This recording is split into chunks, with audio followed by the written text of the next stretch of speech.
word. The final Oh, word. really? Yep. Really? Mm-hmm. Is that time, Lock? Playoff time, man. Yep. Yep. 0-0, all teams 0-0. Man, that's what we've been waiting on. The final word. Boys need to act like it. You know what I mean? Let's go. Right. Yeah, man.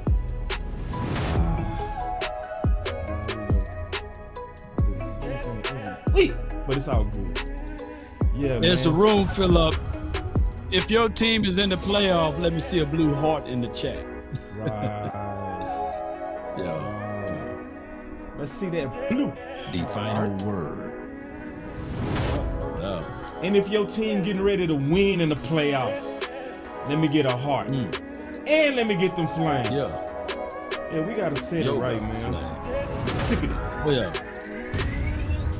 The final word. Right. Yeah. Too much fear in that. The final word. The fearmongers, huh? I ain't trying to hit.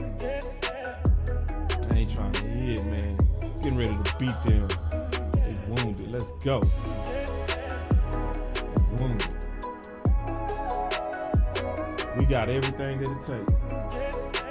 The final word. The final word. The final word. The final word. Yeah, man. The final word. Yeah, man. What's up, though, The man? final word. What's been going The down with you, final big dog? word. The final word. Well, you know, just taking it one day at a Final time. word. Just going over the defense. Didn't get a chance to get back around to the offense on the all 22. So I'll do that a little later on tonight. Gotcha. For what we did like last against the Washington team, I thought I was going to be able to just flush that tape, but there's things that I still needed to look at. Okay. What specifically you seeing over there, big dog? Front five, man. When I break down the offense, I'm looking at the front five. I'm looking at the releases from the wide receiver. Of course, I'm looking at the progressions of the quarterback, and just looking at it from a different view. You know what I mean? Yeah. The final word. I ain't gonna lie to you, man. Flush that tape. I might pick it back up though. Yeah. You know, still some things we gotta just evaluate. You know, the drops by Ty, his release off the LOS from Ty. Just the small things, man. The final word. Right on. What's up, OC? The final What's going on, guys? I'm chilling on the big dog. Another day, another dollar. How you feeling, bro? Oh man, you know, getting through, brother. I'm doing good though. I'm all right. Yeah. You sound like you're doing good, man. The final word. Doing all right, The man. final word. The final word. The This final gonna be a good one, word. man. I'm excited about this final The word. final word. That's The some final interesting stuff. word. We go- The final Y'all can't hear you as well, Bo. Final word. Hold on real quick. You can't hear me. Wait a second. I even got the mute. You can't hear me, bro? I can hear you now. I can. You was a little bit low. I don't know The if it's final me. word. But hey, we kicking it off. Let's go. Oh, I love that hashtag. Refuse to lose. Somebody say refuse to lose. Love it. Tomo, appreciate you. I just wanna run it up. Count a check or something. What's that? Maybe I just want to run it up. Maybe. He said maybe. Maybe I just want to. I love it.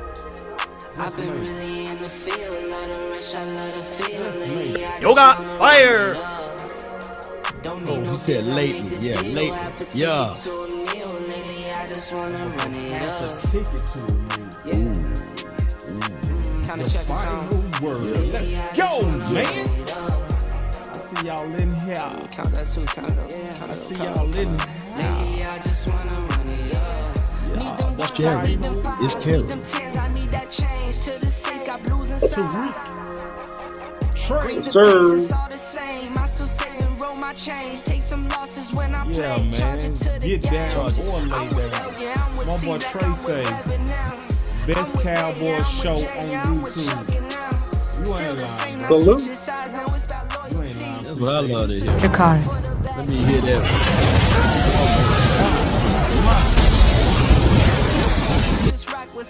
Mickey say, are you not entertained?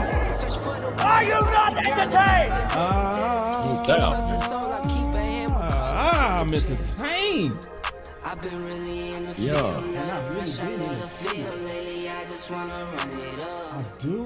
Let's go. Finality. Man. Let's go, man. Let's run it up, man. It's easy money. All right, so usually we kick it off with Big Game James, but he ain't came yet. He'll be here when he get here. So we go change it up. We always finish it with Law, so we go kick it off with you, OC.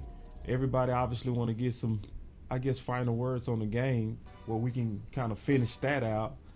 Get your thoughts on that, and then we'll just start talking about kind of like today's topics, which I got some good stuff. Law got some good stuff. We go cook today, but what you got, brother? Yeah, man. So listen, the Cowboys go and throw away the last game to the Washington Commanders. This was not a game that the Cowboys were trying to win. This was a toss-away type game. Yes, we want to be sharp and we want to be much cleaner going into the playoffs. And I was a huge proponent of that, definitely on the post-game show. But after further thought, there are some silver linings as it relates to the Cowboys. A, you're going to have Jonathan Hankins back. B, you're going to have my man back. That's right, my new guy, LBE. You're going to have him back in that lineup. And then also, you're going to be playing with the real cornerbacks that you're going to play with. And so, I believe that we use this as a preseason game. And I said that on the the post game. And at the end of the day, it's over with. It's done with. Let's move on. Let's focus on how we can be sharp. Let's focus on how we can go and get this dub versus the Tampa Bay Buccaneers. There it is. And Law. Most certainly.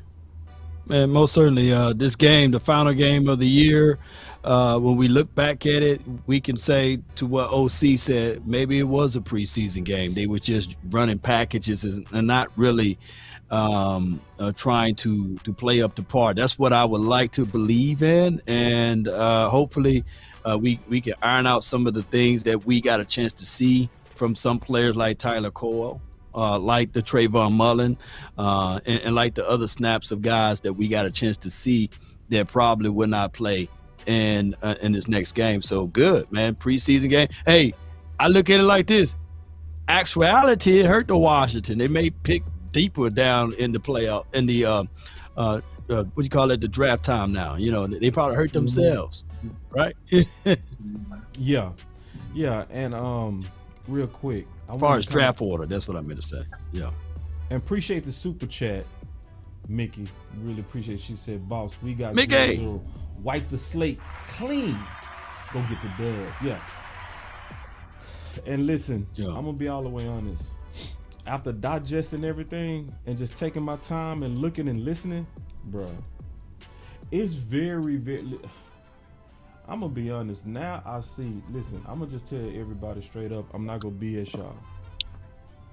We panicking. We panicking real bad.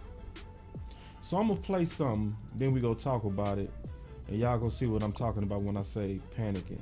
And this is from Dallas Cowboys YouTube. I got the link in the description. Listen. Well, it's good to see you guys. I'm really pumped to get rolling for this week. Just what we've been looking forward to and getting that way. And like I said, I'm really pumped to get rocking. So over the last few weeks, you guys have heard me discuss. We're going to try a couple different combinations at different spots to go. And I thought that's an important exercise to go through. It's not always comfortable, but I think me, I've never been one to be worried about being, comfortable with the uncomfortable. And sometimes when you have to go through those, it's important because you get to say, okay, starting roll, backup roll, right. roll, neither roll. Neither roll. I like doing that. And you gain things, you gain experience, you gain stuff to go through. And it really lined us up into where we're heading into this week. Oh, well, hold on. It what? It lined you what? Really lined us up. Okay. Us up. Yeah. For where we what? Going this week. Next week. Let me keep listening. Yeah. So that's why I think we had discussed that, previously about, how we would feature some guys and how we roll. And now that we're here, we get to do that. And so it kind of gave us a vision of, how do we feature the guys best heading into the postseason. So with all that said, I know you guys got a bunch of questions, and let's get the whole thing rocking. David Moore, Dallas Morning News. Now that you've had these 3 to 4 games. So I want us to kind of sit back and kind of talk about that, because see, y'all both said this, and OC said this loud. When you really listen, this was truly like preseason. So let me explain it. We was playing with our food, but it's not necessarily dumb.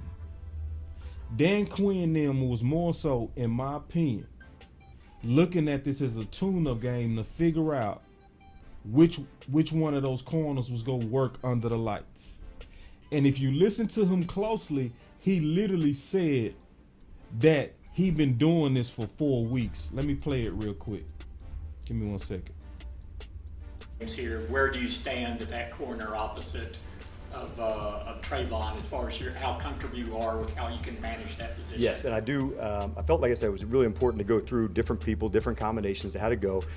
There's nothing like being in the fire a little bit and just know what you have. And sometimes you may game plan, certainly, but sometimes you wouldn't, to say, I want to see what this would look like in some of the hardest situations. So sometimes you have to create that to give the moment to go. So I feel very comfortable with where we're at. I'm certainly not going to disclose that today. He not going to tell you who the starting nickel go be, basically. He not going to tell you that you go see that when they come out versus Tampa. That was going to be your follow-up question, but I do feel like, okay, I've got to handle how we want to go and play. And so that was what my goal was, 3 to 4 weeks ago. And 3 to what? Wait, hold on. That didn't just go by me. Hold on. What you say? Did you, what? Hold on. Quite honestly, somewhere going to be in some backup roles. Who could be the 3? Who could be the 4? How could we feature that? So that's kind of, Dave, what I was looking for at different spots. Were there times So, listen, y'all. This is different. I'm going to be honest. This is different. Because those who believe in momentum, hate what just happened or what we just heard. Right. Okay? Right? Because people who want momentum, they want the starters out there. They want you to be decisive. This is my corner. You go play. Dan Quinn didn't do that, which is saying that they was juggling. They was trying to win and they was experimenting at the same time. But the experimentation is over. And so I see somebody say I'm making excuses. No, I ain't. I'm thinking. No.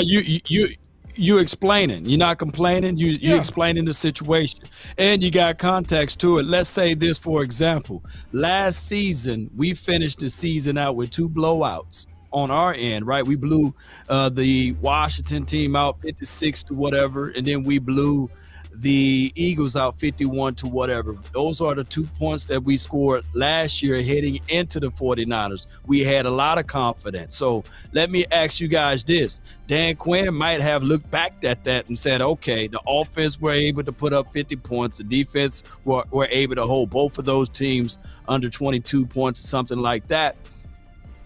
It didn't work for us last year.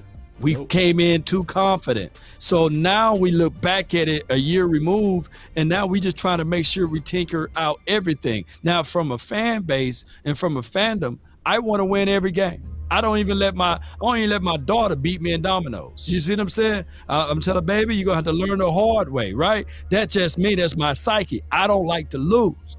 So, but what Dan Quinn is saying is that he don't want to lose and figure out things on Monday night. Right. He might as well see what Trayvon Mullen can really do on an island by himself, or what Tyler Cole can do inside. So it's a lot of things, and maybe the offense picked that up too. They wanted to see if Noah Brown could do certain things, although Noah Brown been boo-boo Brown in these last few games. But go ahead, the OC. Yeah, I get everything that you're saying in terms of the interpretation of the events that happened.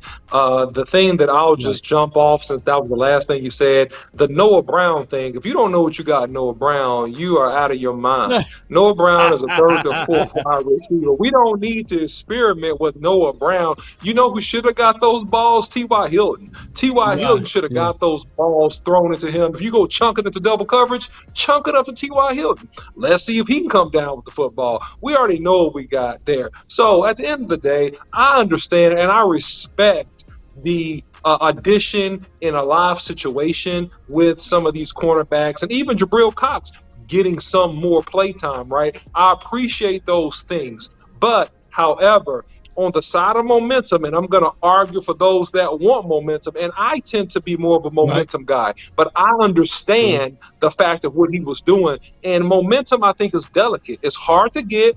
It's easy to lose. So at the end of the day, we're going to see exactly how it plays out. I feel like that based upon the recent history, the Cowboys can come back from this and put on an outstanding performance with focus against the Tampa Bay Buccaneers. However, you want to guard momentum at all costs if you can. But I understand the situation.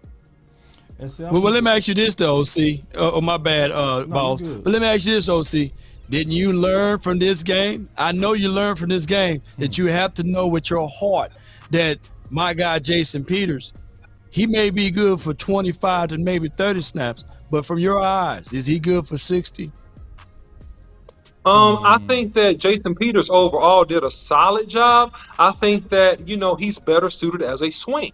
That's what I think. I think that, and we're going to see that this week. You're going to see Tyler Biadasz back at center. You're going to bump back Connor McGovern to left guard where he belongs. You're going to bump back Tyler Smith to left tackle, and then you have Jason Peters going back to the swing. I think that overall he did a solid job. I think he overset Chase in some situations because he's compensating, because he knows he didn't have the foot quickness that he used to have, which is fair.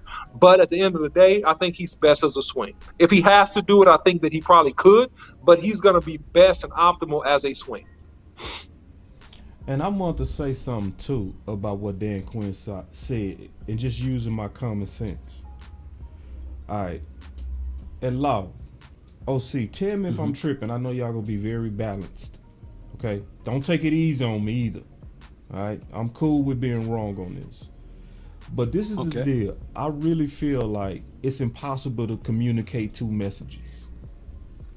It's impossible to say we are going into this game versus Washington, right? And we are really maxing out to try to win in the division. And at the same time saying we getting ready to rotate some players to see what they do. I think it was a lose-lose strategy. And that's why I don't think it's a good representation of what came out week 18. You see what I'm saying? Because it's impossible to say, yeah, we getting ready to give this corner some reps. Yeah, we getting ready to sit you down and see what this guy can do. But yet at the same time, just be like, we going all in to win the division. That's why I thought and think we saw the sloppiness. Which I'm really saying, we likely go come out burning hot on Monday. Because that's going to be our real team. That's going to be the best of the best of us. Am I tripping? No, you're not. You're on the right pathway. Okay. Go ahead. Go ahead. OC. Yeah, I don't think you're tripping at all. I think that my contention and my only feedback about how this week was handled, I would prefer to just come out and say that, hey man, this is a game that we go play with some different things, and that winning this game is not priority. We're trying to get ready for the playoffs. I would just rather you come out and kind of say that, then that way it'll be much better. Yeah. I definitely agree. Okay. Yeah. No, you back. Okay. But that is the feel good. That's a feel good moment though. See, that's a feel good moment to for us to come out and say, yeah, we just gonna rotate our guys on the front end. We're not gonna take it all. We're not gonna give our all in this situation. And then they say that, and then that will be the day that the Eagles get blown out. That will be the day that the 49ers get blown out. And we said that on the pre-tense of that game, on the pre-game speech, what have you. And then everybody, this fan base, would have been like, I don't think we got the level of the fan base to say that. Yeah, no, that's true. Great That's point. so true. Yeah. That's so Yeah, true. great point. Hold on, Great I gotta point, clap it up for Law. Law. Hold on. Yeah, great point. Wait. Great point. Because they got to play both sides of the equation, not to basically annihilate the fan base and to say, we go tank this, and then, oh, man, you're tanking and you could have won. So even though they know they're going to tank it, they're going to kind of act like they're not trying to tank it just so that everybody's not upset and throw a hissy fit. So I get that aspect of it in terms of managing the PR, which the Dallas Cowboys is for sure a PR machine. So I get you on that. But, yeah, just from a coach perspective, I just was like, man, listen, at the end of the day, man, we're trying to get ready and win the playoffs. And you could even have that messaging. Hey, winning in the playoffs is the most important thing to us. Yes, we're going to do everything we can to finish this game strong. But, hey, you know, we want to win when it really counts. That type of vibe. And then you could have got some buy-in from the fan base to be like, yeah, that's what we're doing. We're focused on the playoffs. We want to just win the playoffs. And you could have sold that narrative is what I'm trying to say. Yeah. Let me tell you how the ants, they so busy trying to tell the bee how to make honey, right? So here's the thing. When we look back at it, you know, I'm country, so we got all of those sayings. You know, that's just how it goes. Last year, when we blew out the Washington, and then we blew out the Eagles, their backup squad, what have you, a lot of people were banging on the table saying, do it in the playoff, do it in the playoff. So it was a lose-lose situation for us. Now, if this year, let's say, for example, and I'm hypothetically speaking, by the way, let's say, for example, we put Cooper Rush in his final game and we beat the Washington team, let's say 24-12 or something like that, then his fan base is already divided. They'd be like, let's start Cooper Rush. And let's say we run out with Malik Davis. They were like, Cooper Rush and Malik Davis, they are the future. Let's bench Zeke. Let's bench Tony Pollard. Malik Davis just ran for 220 yards, you know? So that's how fickle our fan base will be. And then that will be distraction all this week of the Rush mania and the Malik Davis mania. It'll just been so crazy, man. So it's just how it is with Cowboys fans. I can't lie. Makes sense to me. Now, real quick. Because, see, some people thinking we tripping when we talking about what we talking about. Because I saw some people say stuff like, we thought Kellen Moore was saving plays last year. See, it's a difference between thinking Kellen Moore doing that and Kellen Moore actually saying it. See, Dan Quinn said it. He said for 4 weeks, I've been experimenting with multiple positions. This means that some of those wins we was playing with our food. This is unprecedented too, and I low key like it. Y'all just hear me out. So what this is saying is they don't put a lot of stock in practice superstars. They want to see you do it in the game, and that's different. To where you've been balling that practice. Cause Law, how many times have you witnessed a practice superstar or a practice All-American? Then they go out there and they freeze. OC, how many times have you witnessed the practice superstar? Right? And then they go out in the game and they gone. Reggie Davis, man. Yeah. Talk about it. Yeah, Hey, we was out there in Oxnard, man. This dude named Reggie Davis. He was catching everything. He won number 11 that year. I mean, he was practicing. He was catching balls over the top. He was catching through the slants in the middles. And then when doggone the lights came on, we was like, Reggie, Loving you is easy cause you're beautiful. Reggie was dropping everything, y'all. We couldn't even find Reggie, man. So it's a such thing. Reggie, man. It's a such thing. So this is the deal. When you listen to Dan Quinn, how now?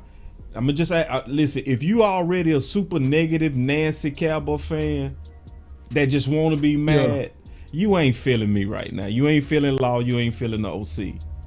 But if you listening, right, and you like how does this loss even? It loses its sting to me. Like the best way I can put it is like if I was training a fighter and I say, hey man, I want you to work on your southpaw. I know you fight better with your right hand stand, but I want you to switch it up. And then he get hit. Now, you didn't he won the fight. He was winning the fight, but you told him switch it up and he get hit. Wow. And then he come back and he win, but you like, bro, you got dropped. But see, you was practicing stuff. You see what I'm saying? You didn't have that fighter like, no, I'm finna fight you where I'm my best. So when I know this, honestly, that take the whole sting out that loss to me. Now, I still wanted them to play better, but in perspective, I ain't tripping. Yeah, and M said M said we ain't peaked yet with the super chat. I appreciate that. Yeah, thank you, Am, for the super chat, man. I think this, the only caveat and the takeaway that I want to see pick up, with this team is the line play. I just want to be sure that we're physically honed in on the level of nasty and physicality that we're going to need to bring, because everybody's undefeated right now because it's the playoffs. And so you got to come out there to prove a point and to really physically dominate a guy. And that was my only contention on this game being important going into the playoffs, is that you would need to be prepared for the level of physicality and moving people and imposing your will on both sides of the lines, defense and offense, that you would need to have to be successful in the long run in the playoffs. So if I had something that I really want to see this first game, that would have to be it. Yeah. Man, most certainly the OC. And one thing I can tell you, the faith of the other teams will already be seen. We played the last game on the opening week of the playoffs, which give us an extra day of rest. And also, I'll tell some of my players, calm down, relax, go eat your oodles and noodles, sit on the couch, watch one of these playoff games and see the determinations on how they play out there. They're going to have to leave it all out there on the field, but watch, there's going to be tears shed. Watch it. Look at the tenacity. Look at the temperament of the game. Playoff game is all or nothing. There will be teams that will be crying this weekend when their team is up out of there, right? Yep. So I want them to sit back and understand that there's no tomorrow. So when that team, whoever play on Saturday, I don't have the list in front of me. There's going to be two teams. Is it two teams playing on Saturday? There's going to be two heartbreaks on Saturday. And then there's two other teams on Sunday, I believe, or one team on Sunday. There'll be a heartbroken on Sunday. And then Monday night, we had to let everybody know we are the Cowboys. We got a third of the fan base saying we were one and done. Hey, we got ESPN, the NFL network, the three-letter network, whatever network, are counting us out, even though Vegas got us at a +3, because what they're trying to do, Boss Cowboy and the OC, is when we be victorious on Monday, they're going to try to water that down. They're going to say, well, we had to win it anyway. Oh, yeah. No. Well, Speaking of politics, Law, and you mentioned this earlier in the show, you already know and understand that it's good business, it's big business, and it sells to talk bad about the Cowboys. And so that's what these networks are going to do, these various outlets, regardless of the truth. The Cowboys got a great chance to go into Tampa Bay, and they should win this game. I repeat, we should win this game, no doubt about it, man. And send Tom Brady on his merry way. This team is not as talented from top to bottom and doesn't have the youth and the explosiveness or the defensive pieces that the Dallas Cowboys have. So just straight up and down, off the top rope, we should win this football game. See, my boss asked, he said, what boss Cowboy talking about? I'm going to be honest, bro. I ain't talking fast. You just listening slow, bro. That's all it is. So check this out. We them boys. He said, we came out and played the same way. Just like we're going to look the exact same way this weekend. See, this is what I'm talking about. Some of y'all literally take pride in being super pessimistic. Hey, fan how you want to, big dog, but I don't see how y'all take pride in wishing death on us going into the playoffs. And y'all take pride in this. You know, y'all happy to say that type of stuff. But hey, it's cool, bro. So what I'm gonna do is I'm time stamping all of y'all. Listen, I'm a OC, you ain't gonna like this. I already know you're not gonna like this, OC, but I'm gonna tell you what I'm gonna do, bro. I'm gonna go ahead and tell you. I'm gonna tell you, get ready, bro. When everybody else gonna be having a show on Tuesday when we win, and they gonna be calling it Victory Tuesday, mine is gonna be called, write it down. Mine is gonna be called Petty Tuesday. All right? No, Petty Tuesday. Yes, I am. Yes, I am. Yes, I am. Yes, I am. Yes, I am. Petty Tuesday. I'm going at all of these. I'm sick of it. I'm sick of it, man. It's too much switching up, bro. I can't handle it. I can't. If we locked in, ain't no switching up. If you locked in, it ain't no switching up. If we locked in, ain't no switching up. No. Right. You're not going to be able to come back to the house. You're not going to be able to just come back in the house and have a seat like you was not slamming your own team. You ain't going to be able to do it, dog. Well, sometimes we have something called, grace. No, I ain't trying to hear it. No, listen, boss. Listen, boss. Let me balance you out just a little bit.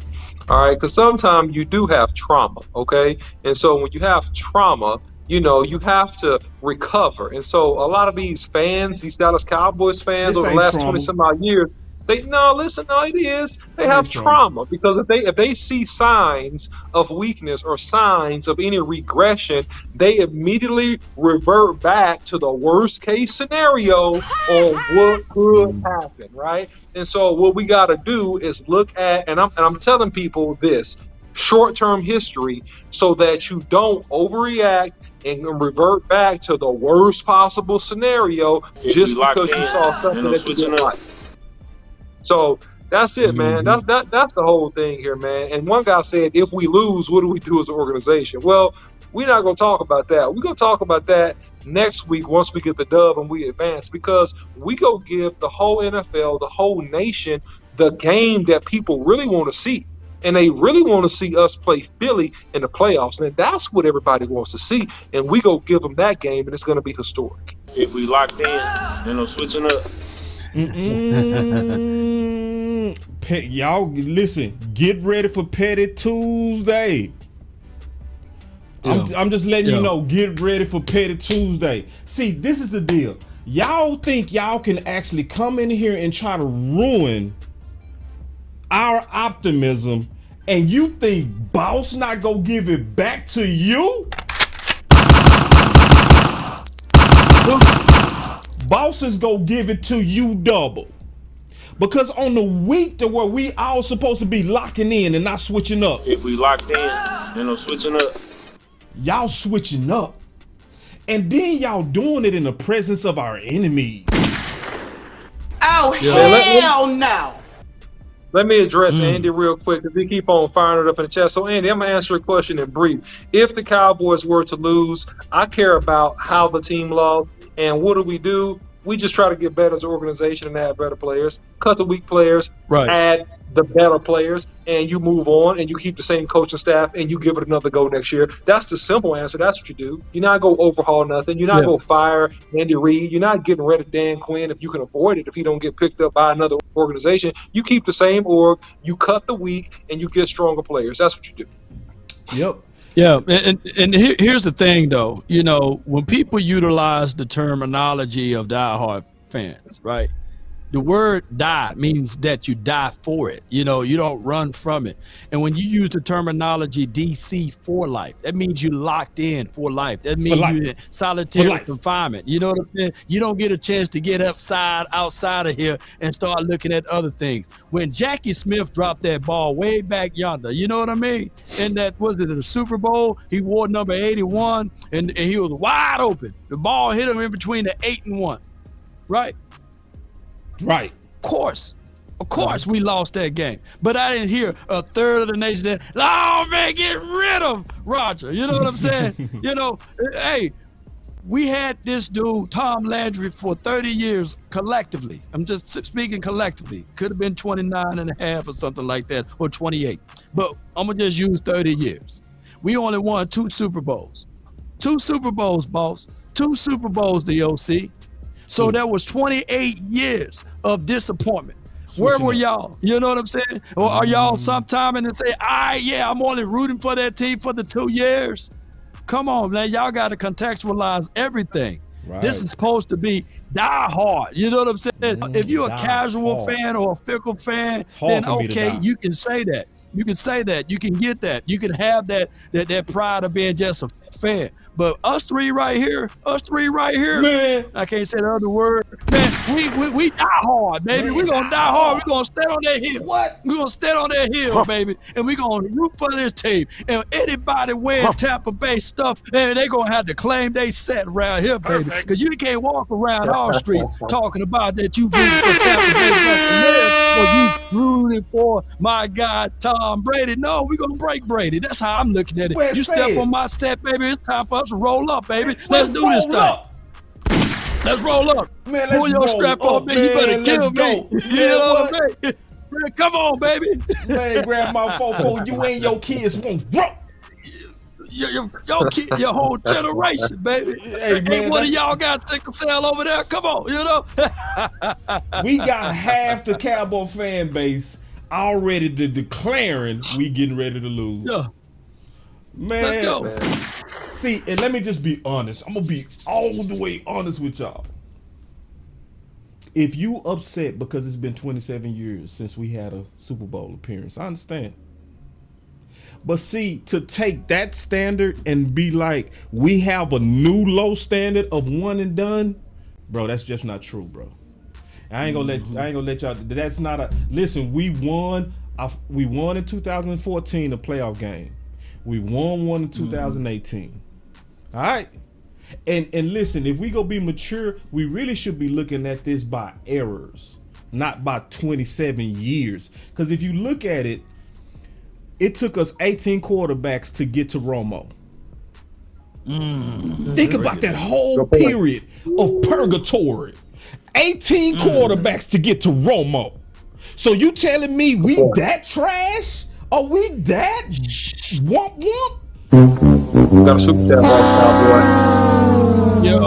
Yo, let me take this. Hey, boss, we still rooting for this team. We were still rooting for this team. Right. Come on, baby. What? Let them know. Man, hold on. Let me take this big old super chat. Man, he dropped a 20 dub. He said, boss, they just want to be right. If we lose, it's insane. Years ago, Patriots fans didn't care when they lost because they knew they'd be back in the playoffs next year.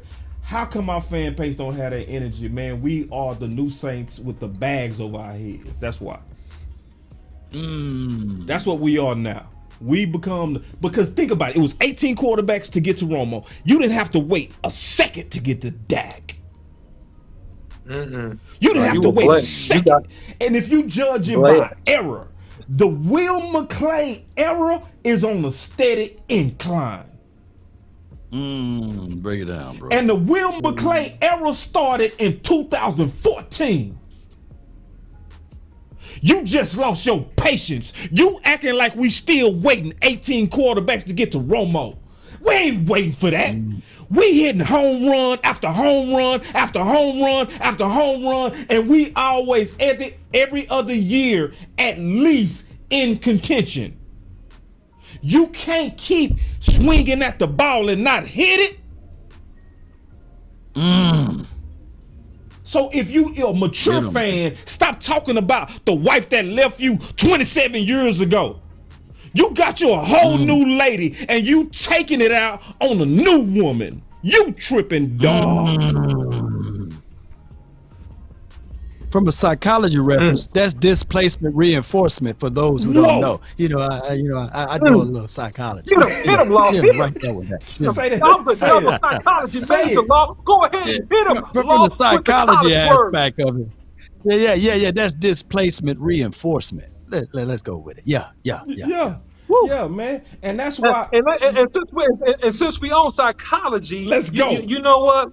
Let me just go ahead and go. See, the Cowboys suffer from something called cognitive dissonance. Okay, that's another word for it. Cognitive dissonance. All right, and so that means that you're stuck trying to live one way, but then you compromise and you want to live another way, and it makes you schizophrenic and crazy. And so you're stuck wanting to be a championship team. You're stuck wanting to be a dynasty again, but you live in fear and act like a loser. You act like we're going to lose. You act like we don't have a hope. You act like we're going to die. So you are fighting against your own goal, making you crazy and schizophrenic. Cognitive dissonance. I got something else. Woo! I'm back on it. This is the other thing. Stop saying Brady is 7-0 against Dallas. That's incomplete. You gotta also look at that in errors, dog. You can't look at that like so we wanna put Jason Garrett losses on Mike McCarthy? Woo! Is that what we doing? Bro, let's just go and say it. We been some crybabies, dog, and we scared for nothing. We would have beat Brady if our kicker would have hit his kicks the first time we played him last year.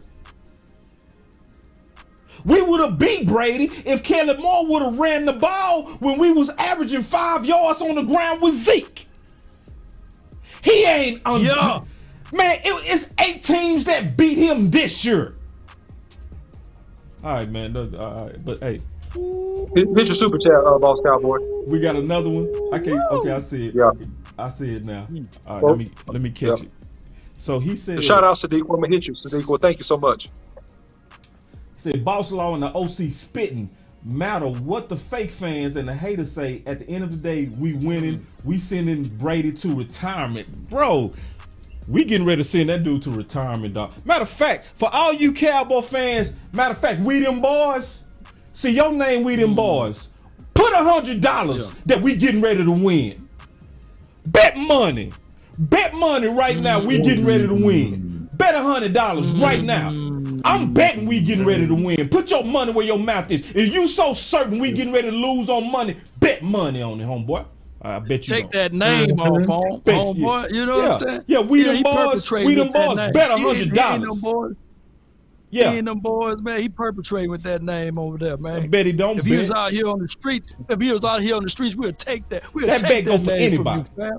You know what I'm saying? That perpetrating, that go for anybody. That go for anybody with Cowboys in their name or logo around here. If I see y'all on the streets where I'm at, we taking that. You can't be all here perpetrating, lying to kick it. You ain't right. You ain't about that life, bro. You ain't been out here on these streets like this. You ain't getting it out of the mud. You ain't from our block, bro. Hold on, wait, You ain't nobody from the hood talking to you, baby. Get that. Wow, snatch that. Wow, charge that brother up so much right now. Get out of here, man. Come on, man. Right. Who went back to the streets of Mississippi? Man, we done got Mississippi. Wait. I ain't never seen that side of law. I don't want to see that side of law again. Yeah, man. You know that one I'll snatch. You talking about snatching chains? Boy, I'll snatch that. Man, because we got to check these Cowboy fans. Law, sometimes we do, bro. We do. Because listen, bro. Come on. Hey, we them boys, and everybody that's like we them boys. You can come back, but see, because what y'all doing, y'all low key trolling us for hoping.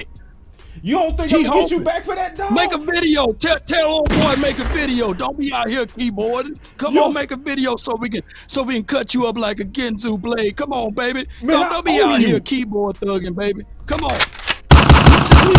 We fight more Cowboy fans than we fight Eagles. We fight more Cowboy fans, allegedly Cowboy fans, than we fight Washington. This should be somebody for the Buccaneers coming with all of that heat. But now we got people that's perpetrating that can't even walk around Dallas with that stuff on, talking about we them boys. No, you ain't no boy over there.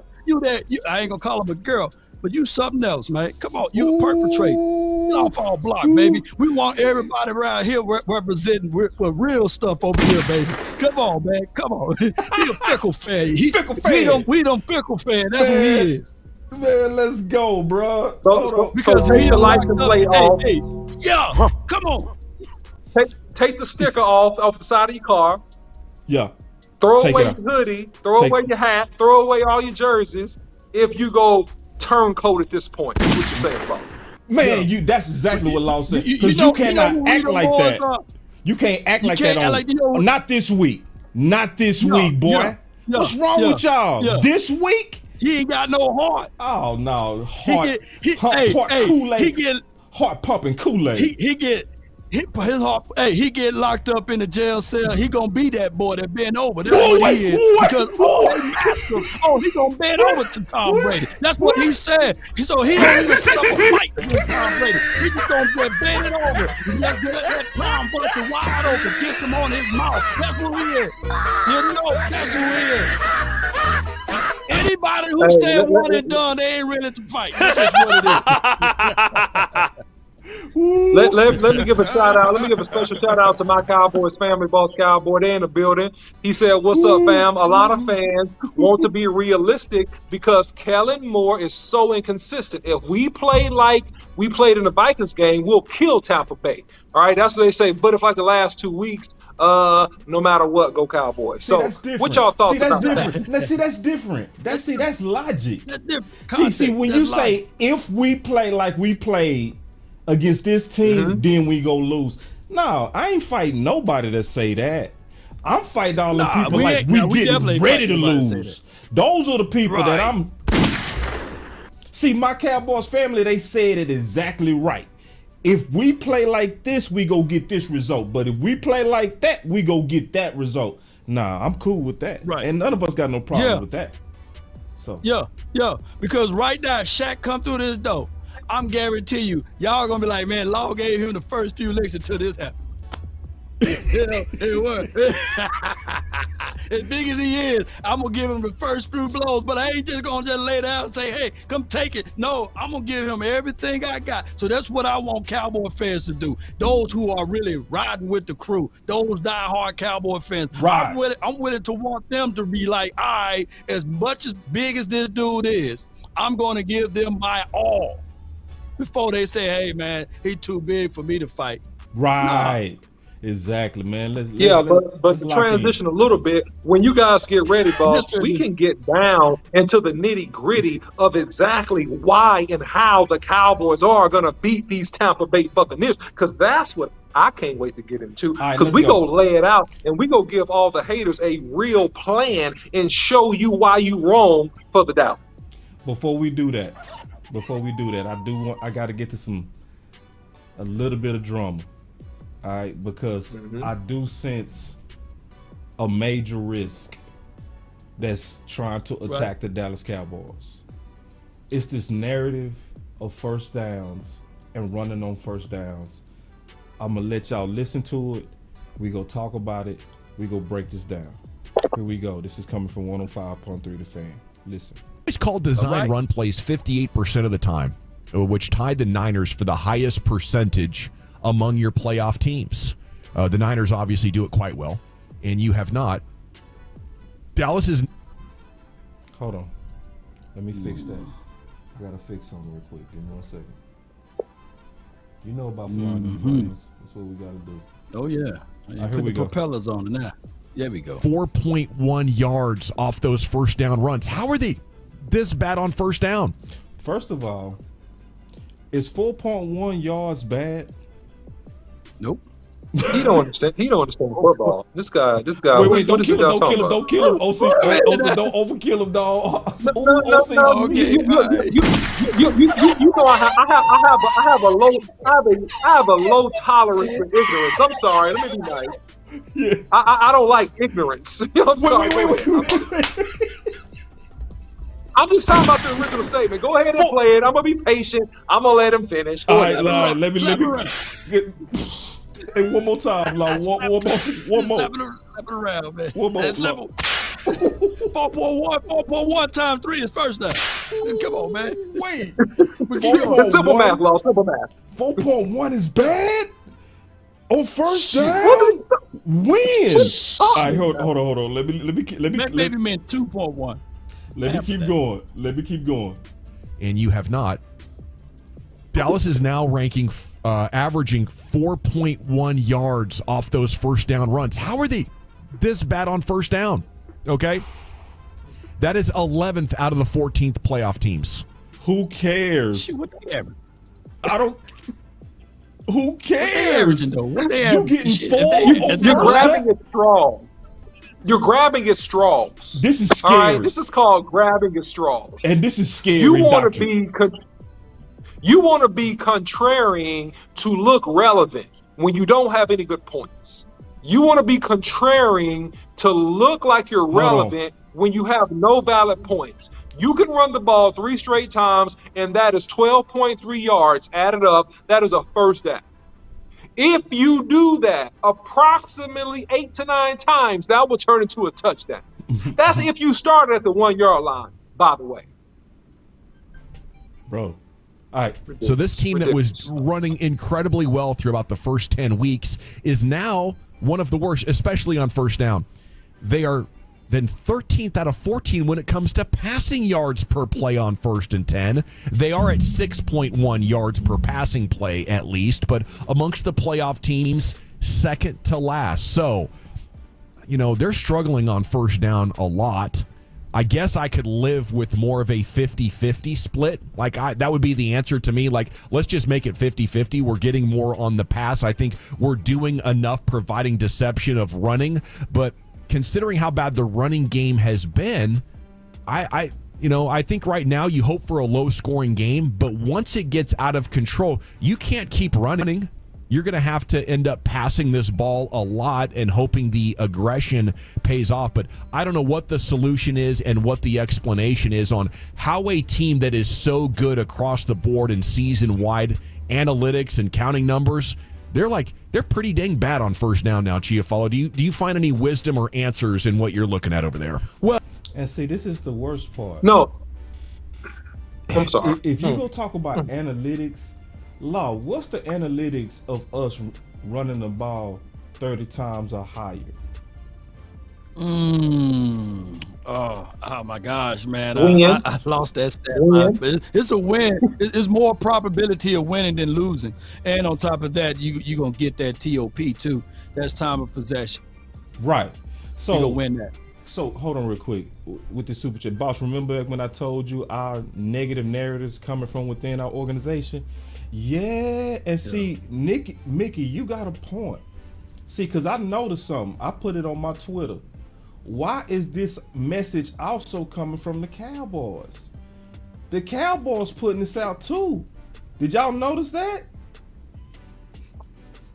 Yeah, here's let me say something, and I'll address the super chat. They say, why am I making that face? Because our run game has been atrocious for the second half of the season. No, the running game hasn't been atrocious the second half of the season. The running game hasn't been as good the last, I would say, 3 to 4 games for several different factors. And if you look at the composite and the body of work, and when you talk about the run game and when you talk about stats, that's why, see, if you can't look at a text and make that your doctrine. You have to look at context. And this is the issue here. If you just mention first down, you're not looking at context. And context would have to be third down conversions. Context would have to be points scored. Context would also have to be how good the Cowboys have been when they got inside of the red zone.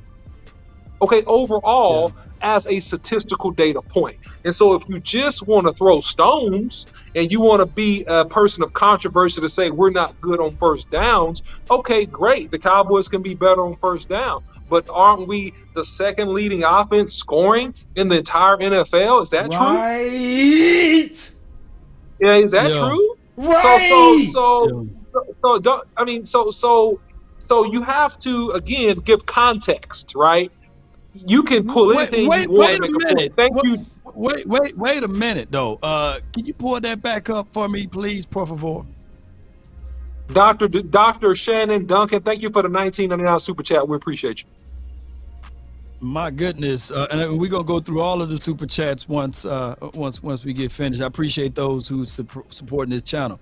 I wanted to pull this up because that's the Dallas Cowboys putting this out there, right? Am I saying this right? That's what I'm saying. My thing is, why are they saying the same narrative that the Dallas Cowboys saying, bro? This ain't adding up. This got a funny womp smell to it. Can I just keep it real? This got a smell to it. This got a smell that like they want to come out throwing the ball. Now I'm gonna show y'all something too. I ain't talking about y'all, man. I ain't want y'all to come after me, man. We love the post, man. Oh, the post is amazing.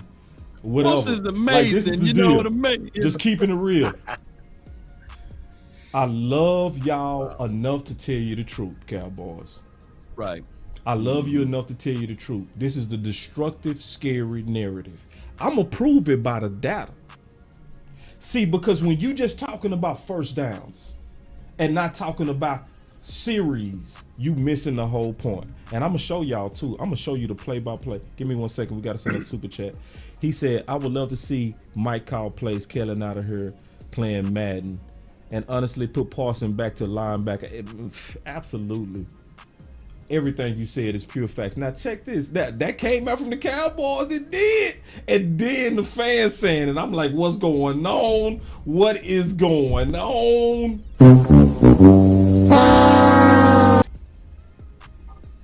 You want answers? All right, here we go. So let me keep listening though. Let me keep listening. Cause it's like, it's almost like they trying to push Dak to throw the ball.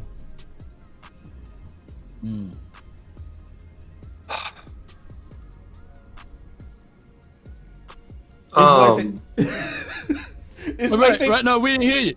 Yeah, what you say, OC? I'm saying we didn't hear the audio. Yeah. Y'all heard the audio? No, his audio good. He just taking these awkward pauses. I guess he no. So here's something to consider in terms of PR. And I mentioned this at the top of the show. The Cowboys are a PR machine. There's absolutely no doubt about that.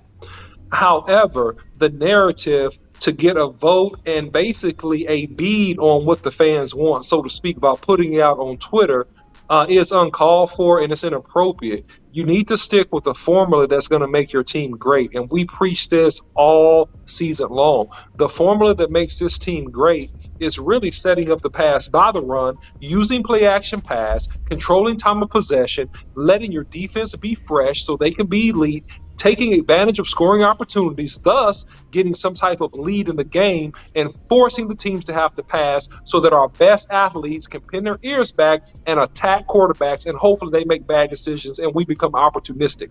That is the formula for the Cowboys to be successful. If you say any other doctrine, it's uncivilized. Yeah. That's what I'm going to say. Yeah. Keep listening, though. Listen to this. Oh, their first down and all their rushing has been bad since Steele went out. I mean, what you're finding a lot when it comes to the rushing attack, and we've talked about it, but the numbers show it as well, you are a much better rushing attack offensively when Terrence Steele was healthy. And since he has not been, you're talking about well over a yard per carry less. You went from almost 5 yards a carry to just over 3 yards per carry on all downs running the football. Wow. Hold on real quick. And 3 yards per carry is not bad. Go look at how Philly beat us. Philly beat us averaging 3.2 yards per carry. And we got us a $10 super. Hey guys, I just joined the show. When all the big ABC networks are saying that we're all this and that. Hold on real quick. Then we lay an egg. Maybe now that they're saying that we lose, we'll win. That's what he was saying. Completed. Facts. Super facts. Sounds like 48 and then Trey boss. Yup. Agree. Yeah. They setting us up for it. Now listen, y'all. This is the thing. Over here at the final word. Now everybody talking about Steele. right? Yeah. Everybody talking about Steele now. Yeah. Everybody wasn't talking about Steele last year, bro. No. Right. So they were still musical chairing him. I got receipts. Yep. I sent this to Brian Broaddus. He liked it too. I said, this is February 3rd. I said, I listened to the fan yesterday and you asked, why was the running game ineffective in the second half, but extremely effective in the first half? I sent him where we was running to the right. And I said, next gen stats, the data and the film all show that Dallas was getting success running to the right. The whole time they were saying something opposite though. The entire time. Mm-hmm. Yeah. Connor, another media guy, he said he was terrified about right tackle. This was in training camp. I said, I get it, but I don't. Steele is getting the best development money can buy. Going against Micah Tank Fowler and Sam Daly will make normal season edge rushers turtles. I was right. Man, that boy bodying everybody with these receipts. God. Now Fisher put out funniest Cowboys trade story. Funniest Cowboys trade. Like this is funny. Like it's funny. Jokes. You got jokes. So according to many, Steele was only a swing, but teams are calling aggressively for just a swing.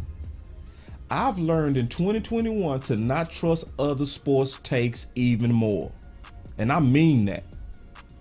I learned through Steele. When the media out there saying, we run too much on first down, go double check they work. Go double, because guess what? Your boy Boss done double check the work. Your boy double check the work. Oh, there it is, the play-by-play. The play-by-play. Oh, what do we have here? Is this a play-by-play? Yep. Oh, so, wow, man. Boss, don't do him like that, man. Should I do him? Should I do him? Oh, it needs to be done. It needs to be done. You know you got me in trouble last year with Amari Cooper, man. Go ahead. Yeah. Hold on, let me pause because I got to set this straight because, see, I just want to win, bro. That's why I'm doing this. I'm not doing this to be right. When we was talking about Steele last year, me, Law, Big Game James, we all around the end of the season was like, say, listen, y'all, Steele need to start. It wasn't popular. It was not popular. Lyle Collins, they wanted that Lyle. They wanted Lyle. That's why I showed the receipts like, bro, we been telling people the truth. And being ignored. And we were getting hate mail for it too. We were getting slammed. Hate mail. We were getting slammed. So this is where I want to pause it. This is where I want to pause everybody real quick, OC. And then you got it. Then I'm gonna go back to the receipts of the play-by-play. Now check this out. We can't fall for the trick that we fell for last year with Lyle versus Steele.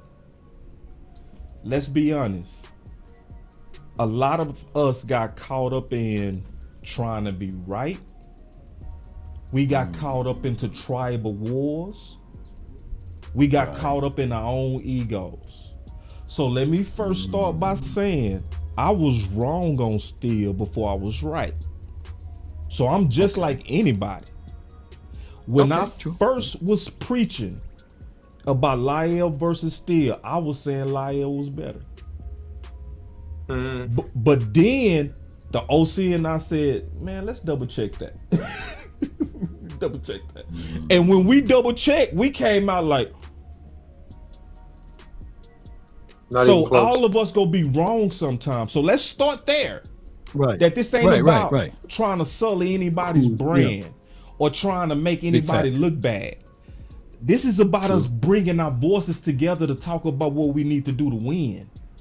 See, it don't matter that it might be coming from Boss Cowboy Sports, because guess what? I start doing the play-by-play behind Amp. Amp is the one that showed me this play-by-play, so I'm gonna give credit to what it's due, but I'm gonna still preach it like he preached it, because truth is truth. And we need to get behind the real way to win. And this doctrine they preaching about throwing it more on first down, I'm going to show you by the play-by-play that it is trash. But go ahead, OC. You can say something. Yeah, you know, this topic about Steele was actually the first time I got into a Twitter beef with anybody. You know, I had people I didn't even know, and some local media or ex-local media types, you know, saying their different comments about my takes and all that stuff, which is great. You know, when you have a successful organization and you have a successful team, one thing that you do is have a best ideals wins culture. Yep. And if you have two of the best backs in the NFL, and we do, we have a Pro Bowler in Tony Pollard. We have a guy, former Pro Bowler, borderline Pro Bowler, Ezekiel Elliott this year. Those are two of our strong suits. And the game plan that Mike McCarthy had and the wisdom he had from the beginning of the year was to get these guys the ball. And that has been the winning formula that sets up the rest of the offense. And two things that travel well and that are always undeniable in the playoffs are two things: a run game and your defense. I'll say it again. Your run game and your defense. Those are the two things that always travel and do extremely well. And most of the Super Bowl champions, even back in the last several years, including when Pat Mahomes won it. Pat Mahomes won a championship, just to use him as an example, because everybody looks at him as the best quarterback in the league or top two. He didn't play that well when they won that Super Bowl.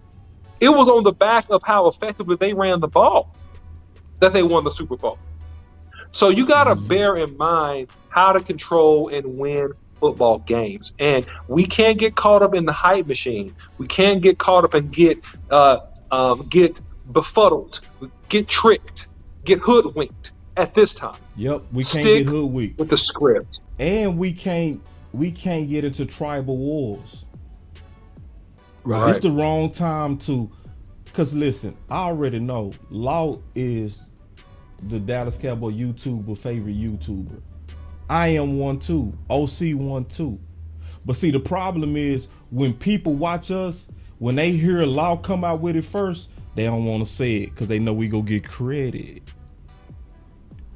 When Imp said, they don't want to say it because they don't want Imp to get credit. They don't want his channel to grow.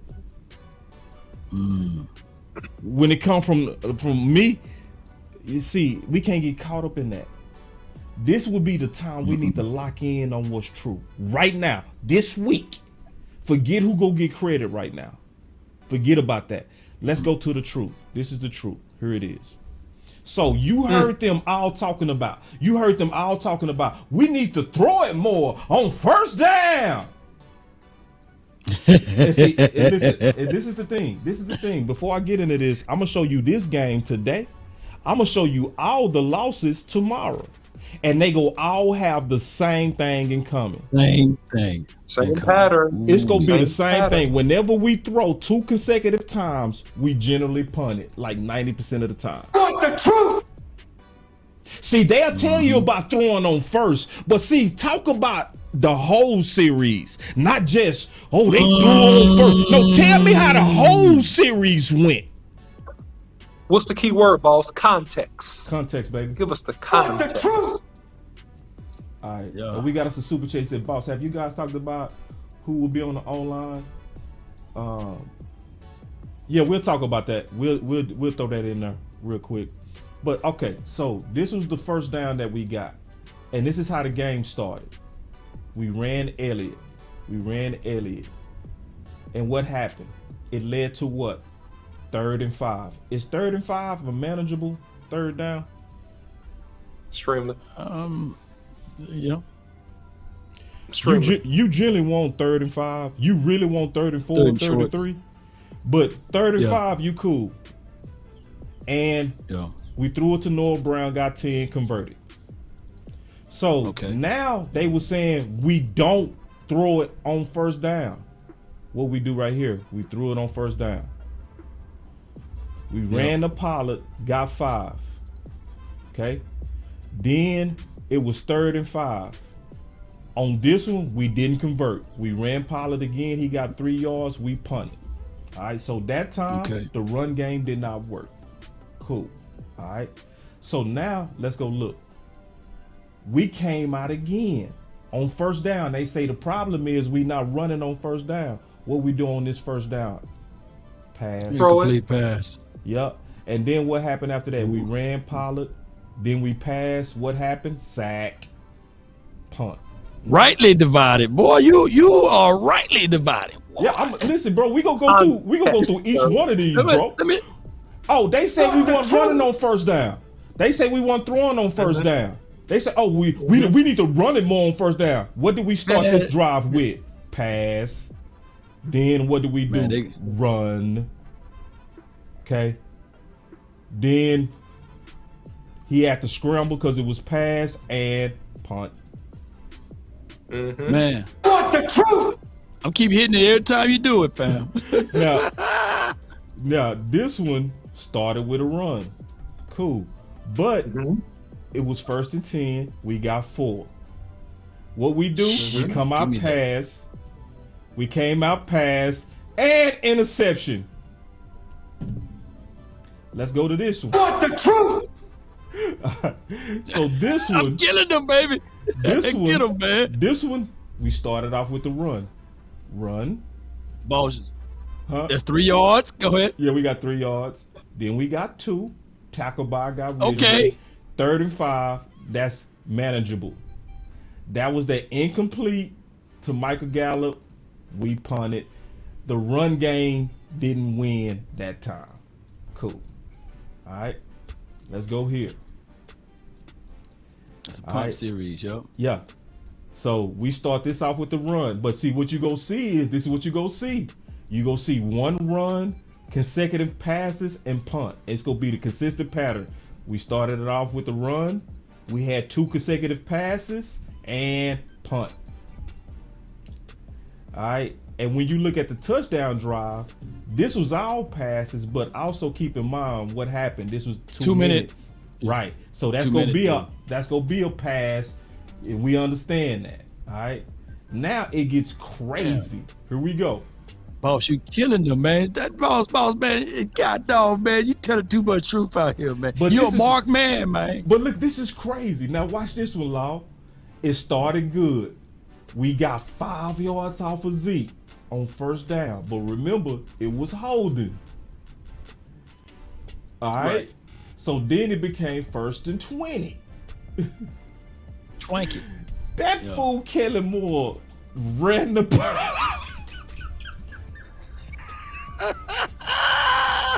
Now, so the cocaine's happening. When does that crack come into play for you?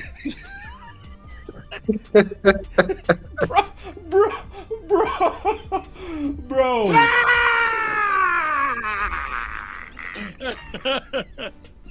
Oh my God, man.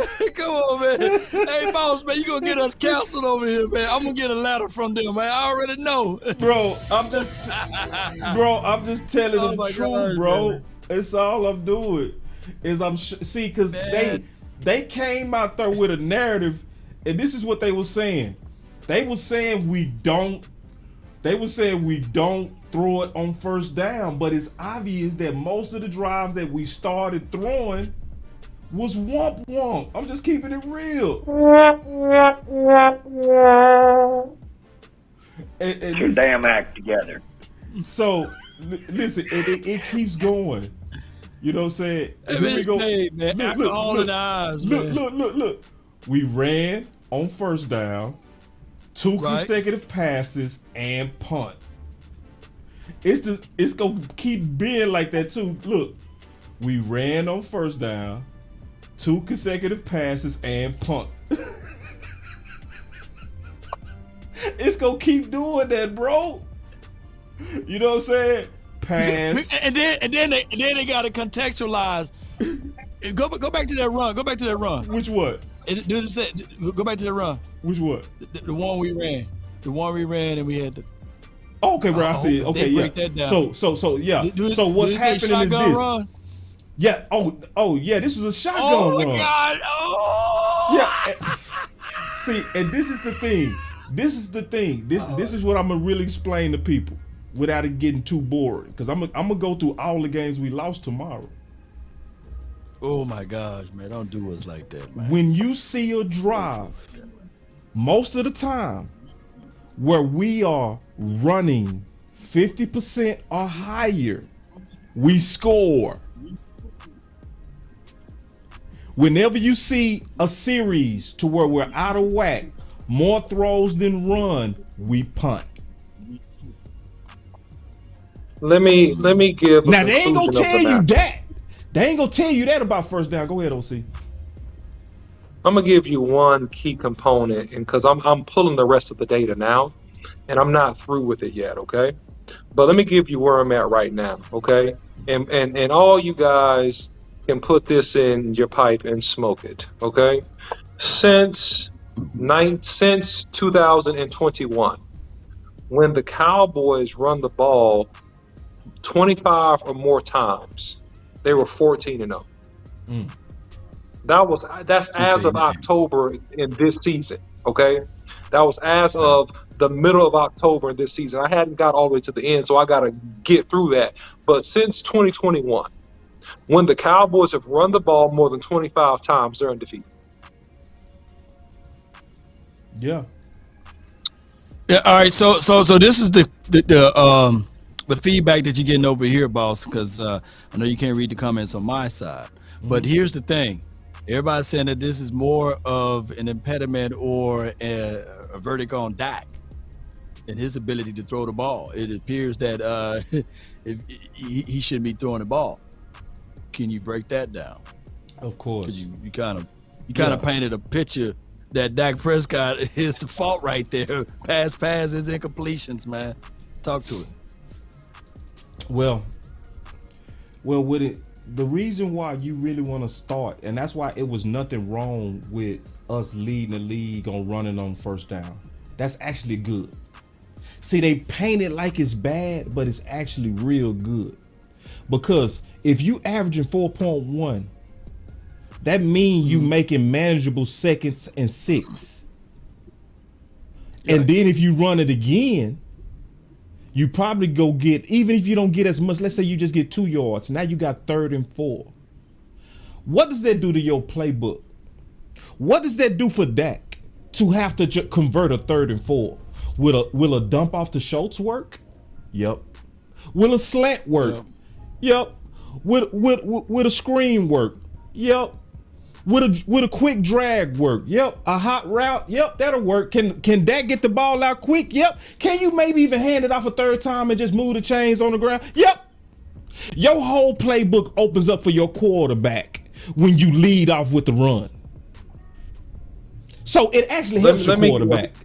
So you let me get more confidence.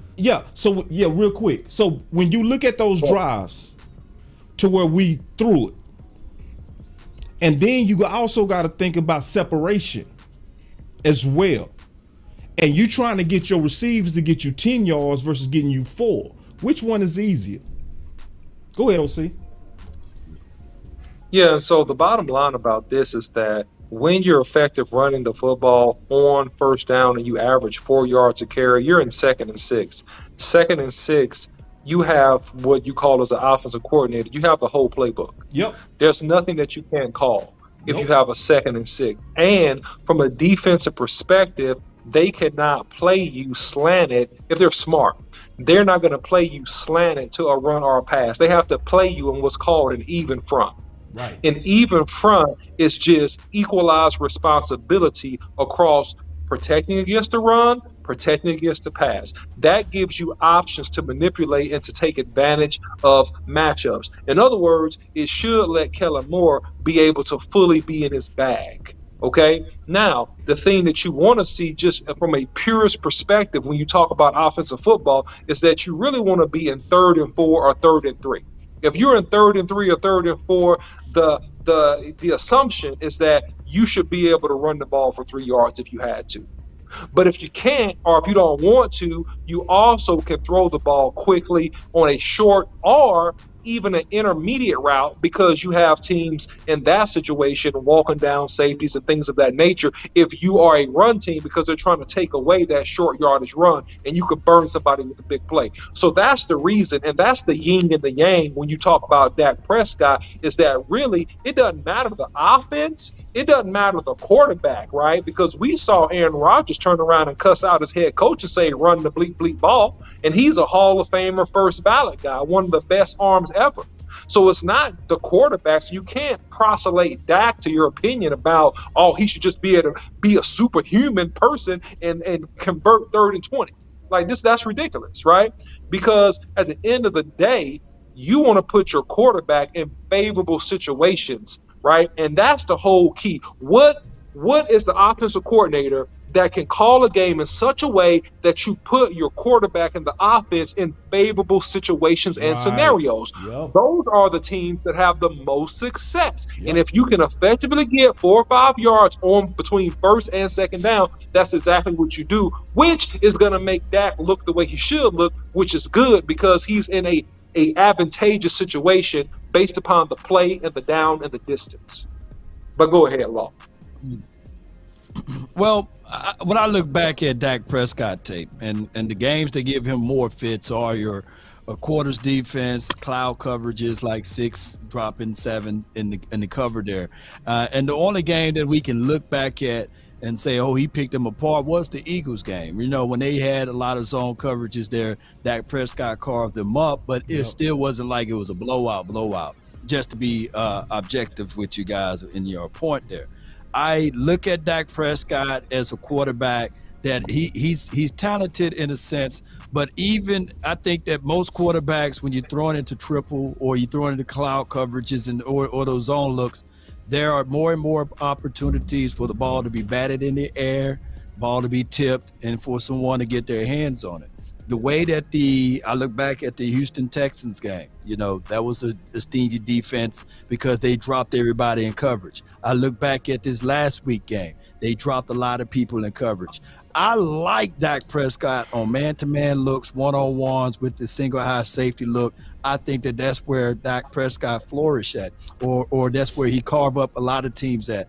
I don't like Dak Prescott throwing consistently in those zone looks. That's just my thoughts. That's my evaluation of Dak. I truly believe that he's not a one-read guy. I'm not saying that, but I truly believe that he is a guy that can relish off of play action, that can really throw better when he's under center, believe it or not, and he rolls out. I think that Dak Prescott got the strength, he got the arm, he got the leg talent for a short distance, but I don't like Dak Prescott consistently throwing the ball in zone looks. Let me know on my analysis. Yeah, was I right or wrong on that? Yeah, I mean, objectively speaking, I'm not beating up Dak, y'all. I love him. You know. No. Let me get the super chat real quick. Let me get the super chat real quick. Easy boss, can we please throw the ball to our running backs? You got to design it, man, because we don't have guys to leak out. I'm sorry, you that was yours. We don't have guys on the consistent. No, I'll turn it back. Yeah, we don't have guys leaking out. Yeah, we don't have guys. If you guys look at our concept, you know, most times in West Coast offense, they design a scheme to have your running back to hit a drag or to have your running back to be leaked out earlier once the defense have commit so that he can be that safety leak valve. We don't have that on a consistent level. We will see it one game and it'll disappear. Yep. I truly believe coming out of college, Zeke was that guy that can catch out of the backfield and can damage you. Yes, indeed. Yes, he and was. And Tony Pollard, shoot, he was considered a slot guy. We don't utilize our running backs enough, in my opinion. And the games in which we did throw to them, we blew teams out. Right. The games, like, think of what was we doing in Minnesota, throwing it to them. Minnesota. Hey, I'm sorry if I missed the super chats, bro. I don't see it. Like, it's not coming through. Let me try to pull it from the phone. But real quick, no, the West Coast offense is not prehistoric though, Byron. That if you look at Tom Brady, he reinvented the West Coast offense back over there at Tampa Bay because Byron Leftwich was trying to run something else. Tom was like, nah, we're gonna have to get back to the principles that they actually won a Super Bowl with Tom Brady rearranging it and getting back to the West Coast principles. West Coast principles are still prevalent even with Pat Mahomes. But go ahead, someone else. Yeah, no, I think that you bring up some good points in terms of some mistakes that Dak has made in terms of reads and being over aggressive. And I really think that some of the mistakes that you've seen as of late, from what I've observed this year, Law, has been ball placement.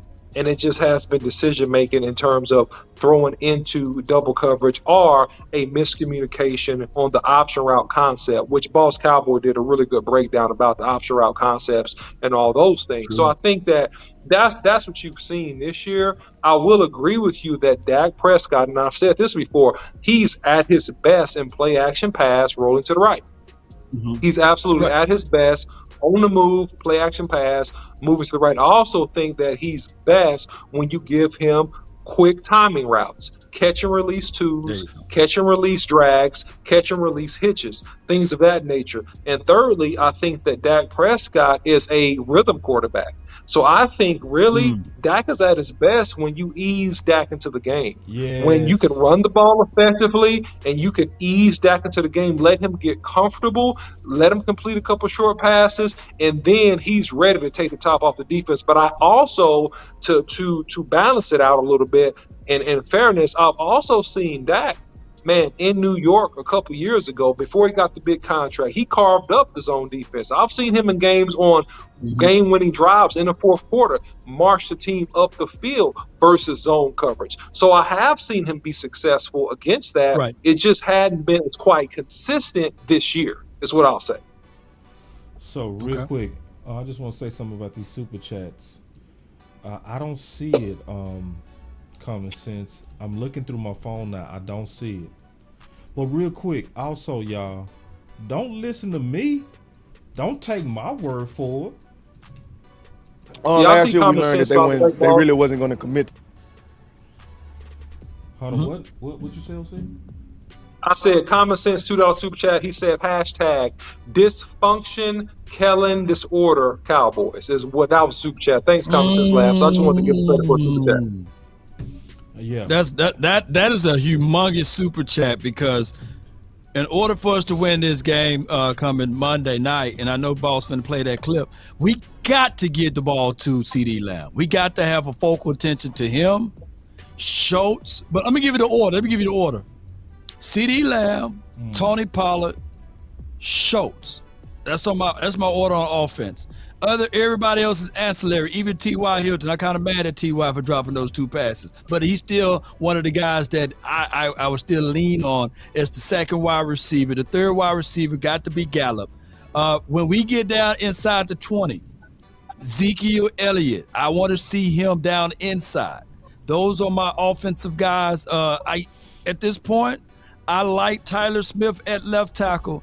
Okay, he's good at guard, but he's great at left tackle, y'all. I need to see Tyler Biadasz, who gave up 0 sacks this season. I know he would be coming back from a high ankle sprain, so I'm going to pick your brain on that, DOC. I need my guy Tyler Biadasz in this game.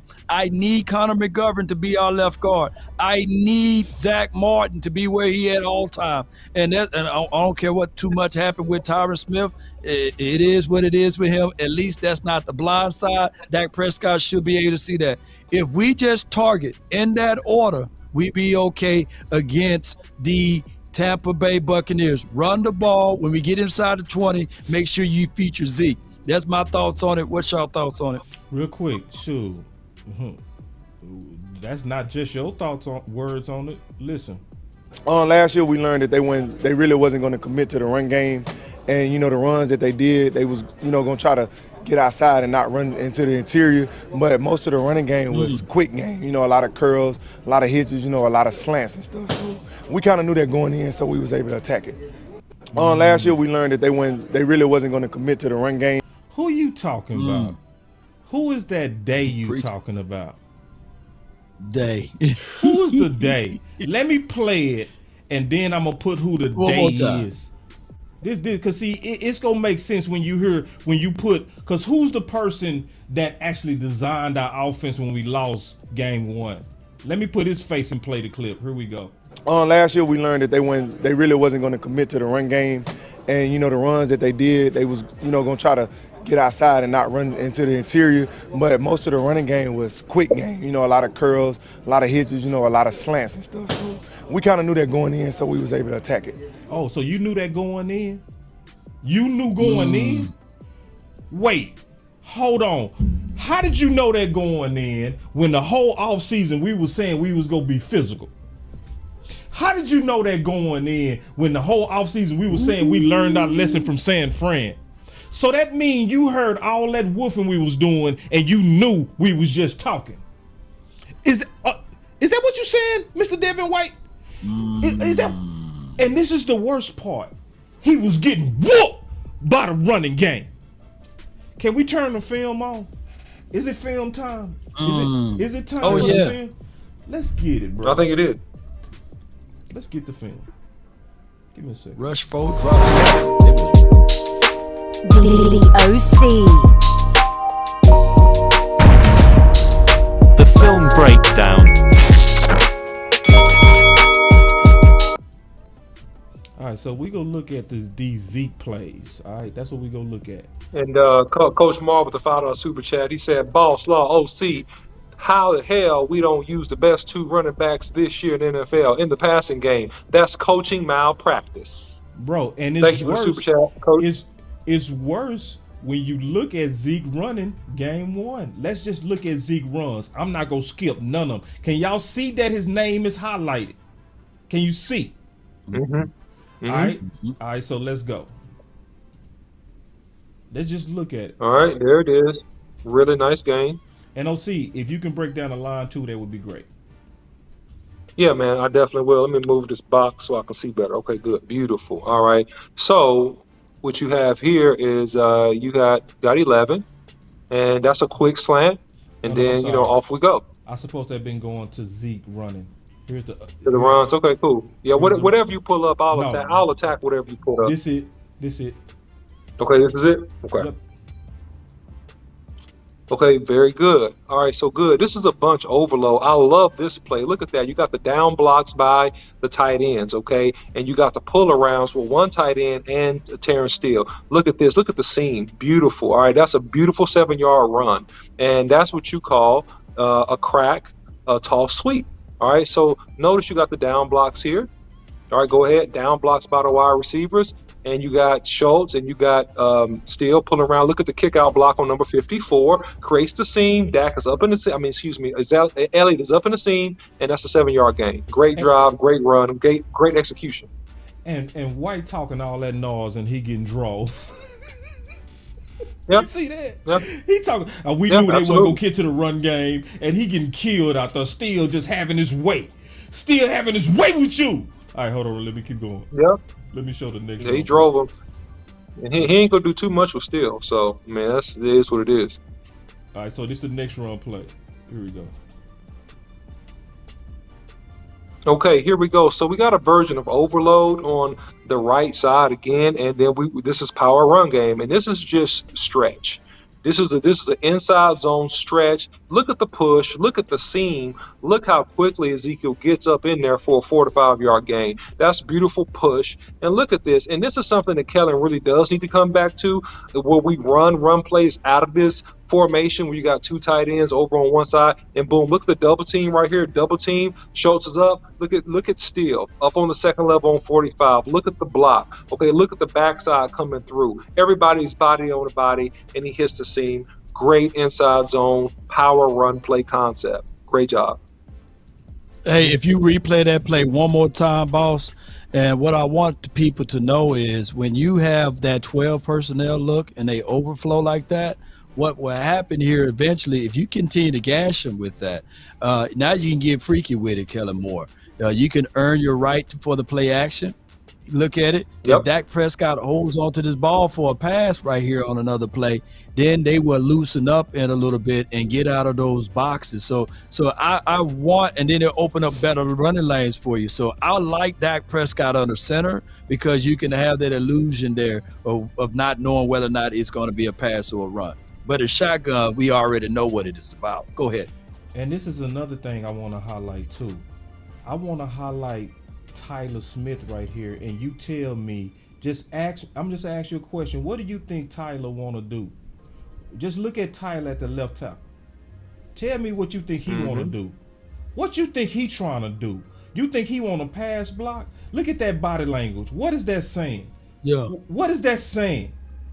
They want to be physical, Kellen Moore. Look at that. Look at this. Just look at Tyler Smith. Just look. Look at this. Well, and he's great. Look at the pancake. Look at the finish. It's just beautiful, abusive. And really, Zeke could have kept that one front side. He began to bend it back. He could have really kept that one front side, but that's okay. It's still a 5-yard game. Tyler wants to get physical and impose his will on people, and that's exactly what he did on this play. Somebody please, and see, that's why we all got to be careful with these. They run too much on first down. Man. No. Listen, all right, so look at this again. Let me explain something real quick before we go into that play. This is the benefit of running on first down. The benefit of on first down, when we run on first down and we still do you like that. See, that's okay. If you in prison and you like, man, I don't want somebody to take me. How do we move to that topic? Because I'm trying to paint the picture of how demoralizing it is. To where you go in and you like, ain't nobody gonna take me. And now you got this big old roommate. And he say, give me your sandwich, boy. And he's swole. And you like, I'm finna fight him. And then he just choke you by your neck and slam you and rip your pants. No, wait a minute. Let's move it on. But I'm saying though, you went in like we getting ready to stop them on first down. When they physical like this is almost like jailhouse, if you know what I mean. Here we go. Yeah. So look, let me give you another analogy, man. This right here is 12 personnel, right, with motion going toward the run action, which is that's a beautiful play because it's giving you another lead blocker. Run that back. And this is how I know that Kellen Moore has the design capability. He has the IQ to create mismatches in the run game when he wants to because he put his mind on it. So you got 12 personnel. You got 2 tight ends. Pause it. You got 2 tight ends at the top of your screen. You got motion. So he's motioning. I believe that's Noah Brown. Yep. Okay. That's Noah, right? Pause. Yeah. That's Noah. So he's motioning Noah. You got a double team on the defensive end at the top of the screen. Now you got a lead blocker. Look at the lead blocker. Noah Brown becomes a lead blocker for Ezekiel Elliott running through the hole. And Ezekiel Elliott just puts his hands down, push the pile, and now you got a 4 to 5 yard gain. That's a beautiful design. Beautiful design. I want to give look at the lead block now. Look, lead block now. Lead block. Okay, great job. And then he's just tough and physical. You're not getting Ezekiel Elliott down on first contact. That's 4 to 5 yard gain all day long with that concept. Listen, y'all, and I just want to remind y'all, this is the same team we getting ready to play. And I'm showing you every run play. Do you think they could handle this type of physical style? And boss, rewind that real quick, boss. The play that we just talked about. All right. Just please, real quick. All right, and so to answer your question, Sadiqa, Charles, look, a jet sweep and let it run. A jet sweep is this. You would turn around and you would give Noah Brown that ball and a handoff, and you would just give him the ball, and he's going to run around that defensive end. That would be considered a jet sweep. It's a motion. You're giving the wide receiver the ball on the run. But in this instance, it's a fake. Let it run, boss. It's a fake action. Boom. He turns up as a lead blocker downfield, and you hand the ball off to Zeke, which is great because you could come back to running a jet sweep. Or to Law's point, you could let it run again, boss.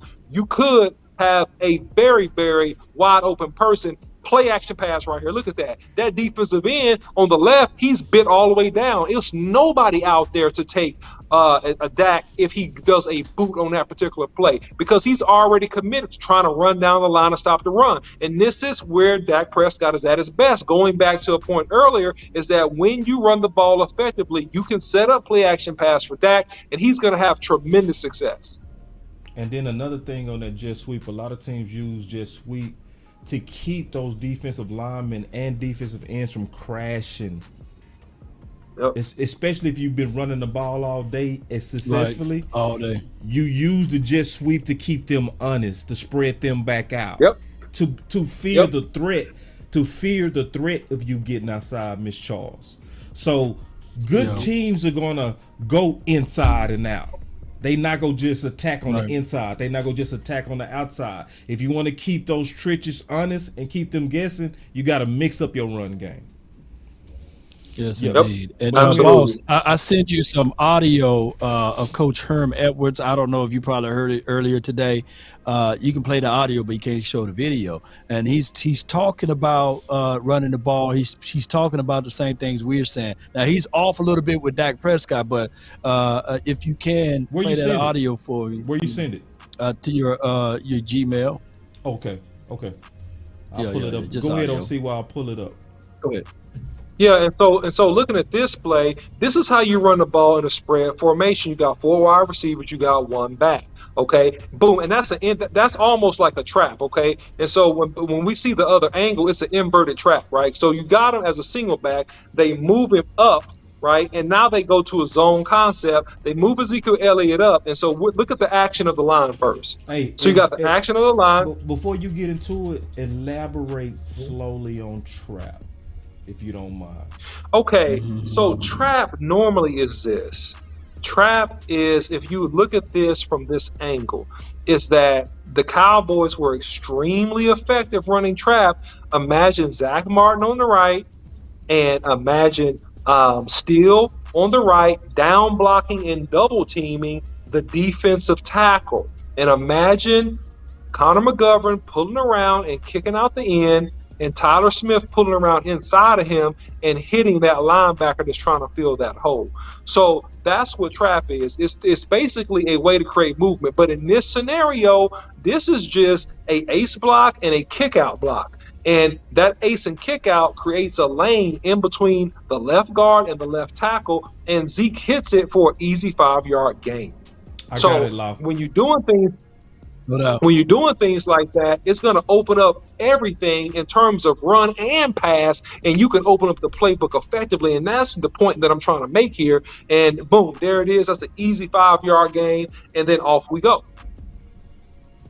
They're turning the ball over at an alarming rate.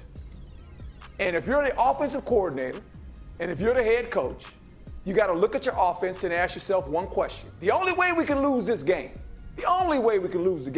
is if we turn the ball over. So you better lean on them 2 running backs, and don't ask this quarterback to drop back and try to outduel Tom Brady, because that's not going to happen. You better run the football, allow your defense to get a lead, and then go after Tom Brady and knock him on the ground. But they got to run the ball. They cannot put it in Dak Prescott's hands right now. They cannot ask him to outperform Tom Brady. Run the football. I'll say it again. Run the football till you can't run it anymore. The Tampa Bay Buccaneers cannot defend the run. They're a defense that plays with a lead, or they play in a 1-score game knowing Tom Brady can bring them back. You have to get a lead, Cowboys. You have to take time off the clock with your run game. Dak Prescott right now is struggling because you're trying to make him a pocket quarterback. He is not a pocket quarterback. You need to move the pocket for him when he's going to throw the football. Let him throw it down the field every once in a while. But you cannot run this ball. Yeah. He wrong as hell on he wrong on that part of it. But here's, there's 2 things can be true, right? You know, but that part right there was kind of wrong. But one thing I was like But I do love the principles of running the ball. I think that if Herm Edwards were like in this locker room, right, and he's seeing what the offense is doing, I think that he would go over there to tell Kellen Moore, hey, man, at some point you got to design a scheme for these guys to continue to run the ball. And we would see a better Dak Prescott because it'll go back to what we were talking about. Dak Prescott under center, Dak Prescott on rollouts, and occasionally Dak Prescott in shotgun, and just having that mixture instead of just being unbalanced. I love the balanced Dak versus the heavy passing Dak. What's your thoughts on it? Man, he old school too. You know correct. how old school coaches are.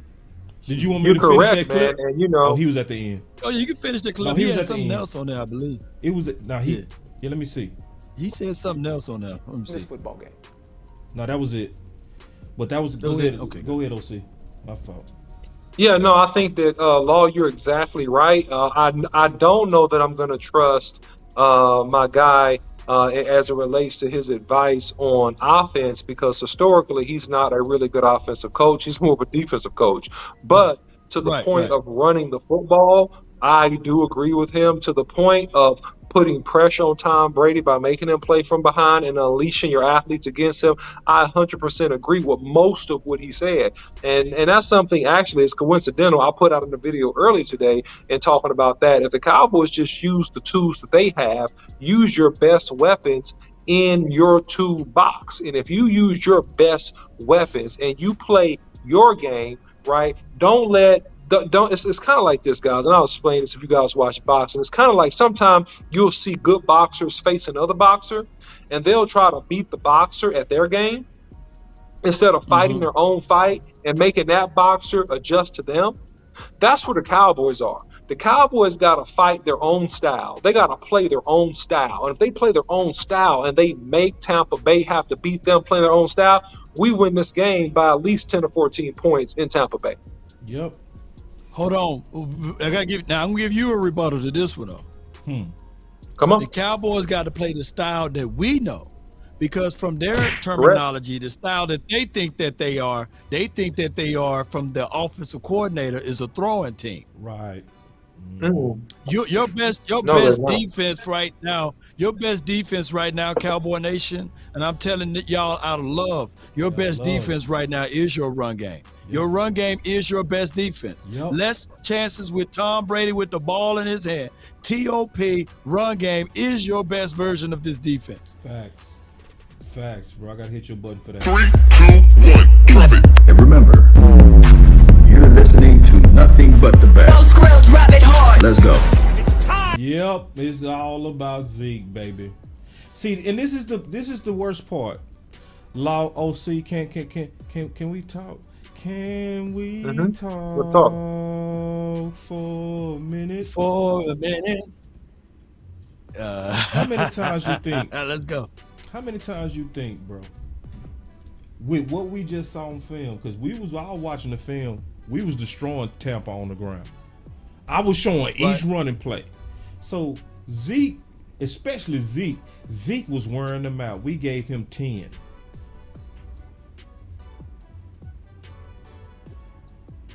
Mm.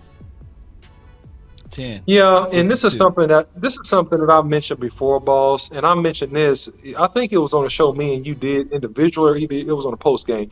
You have to be wise enough, and this is the wisdom and the experience that I hope Kellen Moore really picks up on. You got to ride the hot hand, especially when you're in playoff games, right? You got enough talent with Tony Pollard and Ezekiel Elliott that Tony Pollard might be the hot hand. That's fine. Zeke gets less carries in that scenario, right?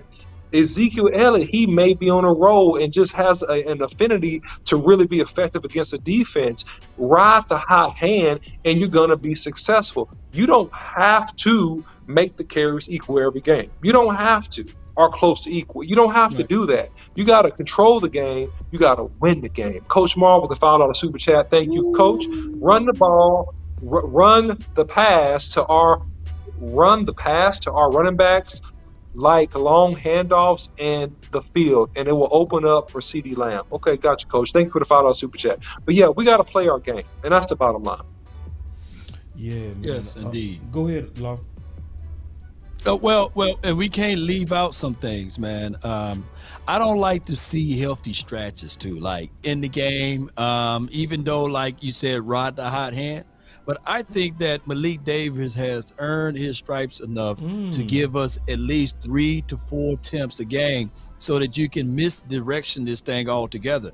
I think that by adding him into the mix in this playoff situation could be beneficial to us. Now, I hate to bring this up, but I'm gonna bring up 3 teams that I saw this happen to.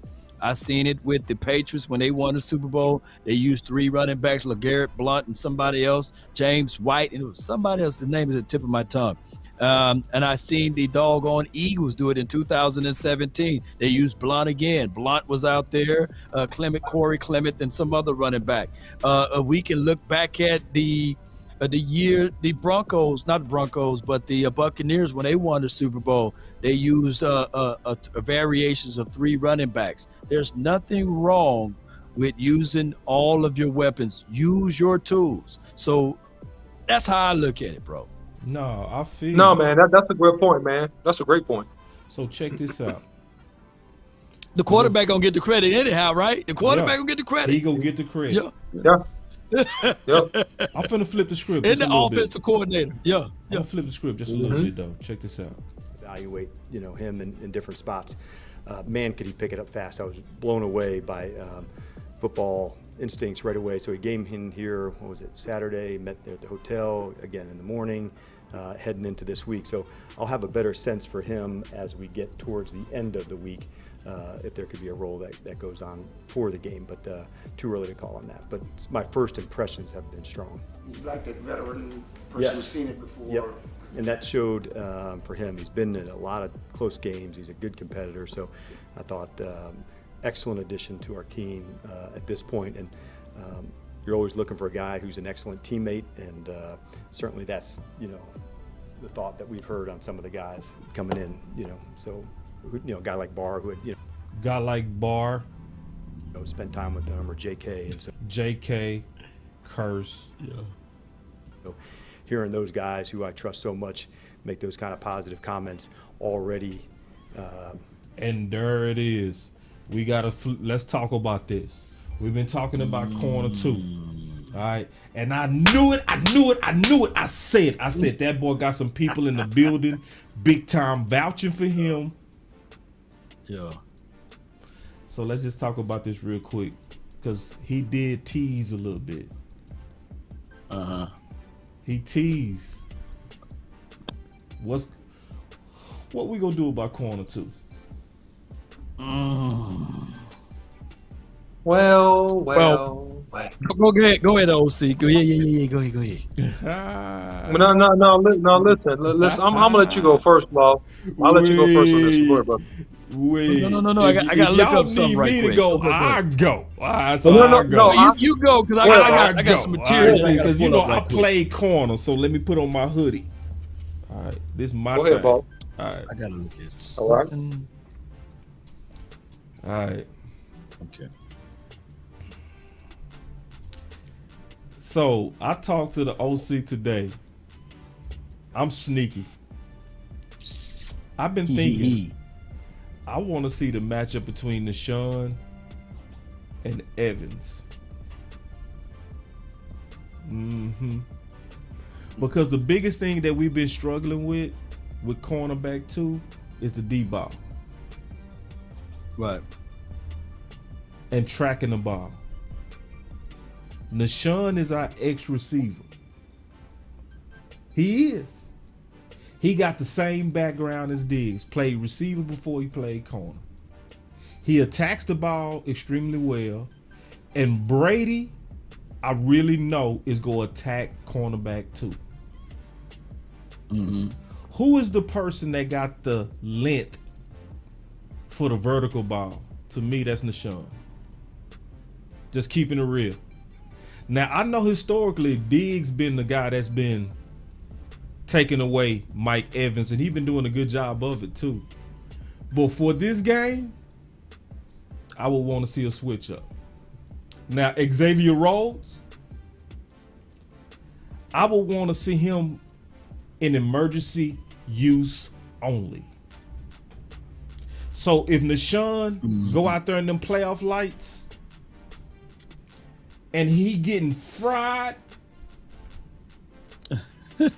break out the vet. Break the glass. Break out the vet. Destroy the confidence. Destroy the confidence, huh? Well, that's why I say he got to be getting cooked. I mean, he got to be like burnt. He won't get cooked if he have safety help over I the ain't top. sticking with Roll you. coverage. I ain't sticking with you if you getting cooked though. It's like we try. Them lights too big for you, youngster. That Brady And I've man had a lot been of thought going about on this, a 9 boss. routes. And I'm gonna push back on this, boss. Well, hold I've on. thought more about it. Hold on real quick. Let's do this right. Let's do this right. Come on.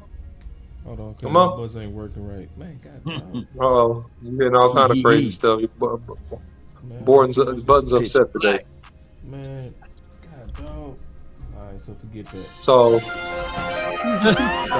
breaking news. It's all black. Alright, go ahead. I was doing too much. No, man, listen. I had to hit the button on me. Here's the truth about this, in my opinion. Diggs has done a great job, right? And I have two thoughts. One, if it's not broke, why would you try to fix it?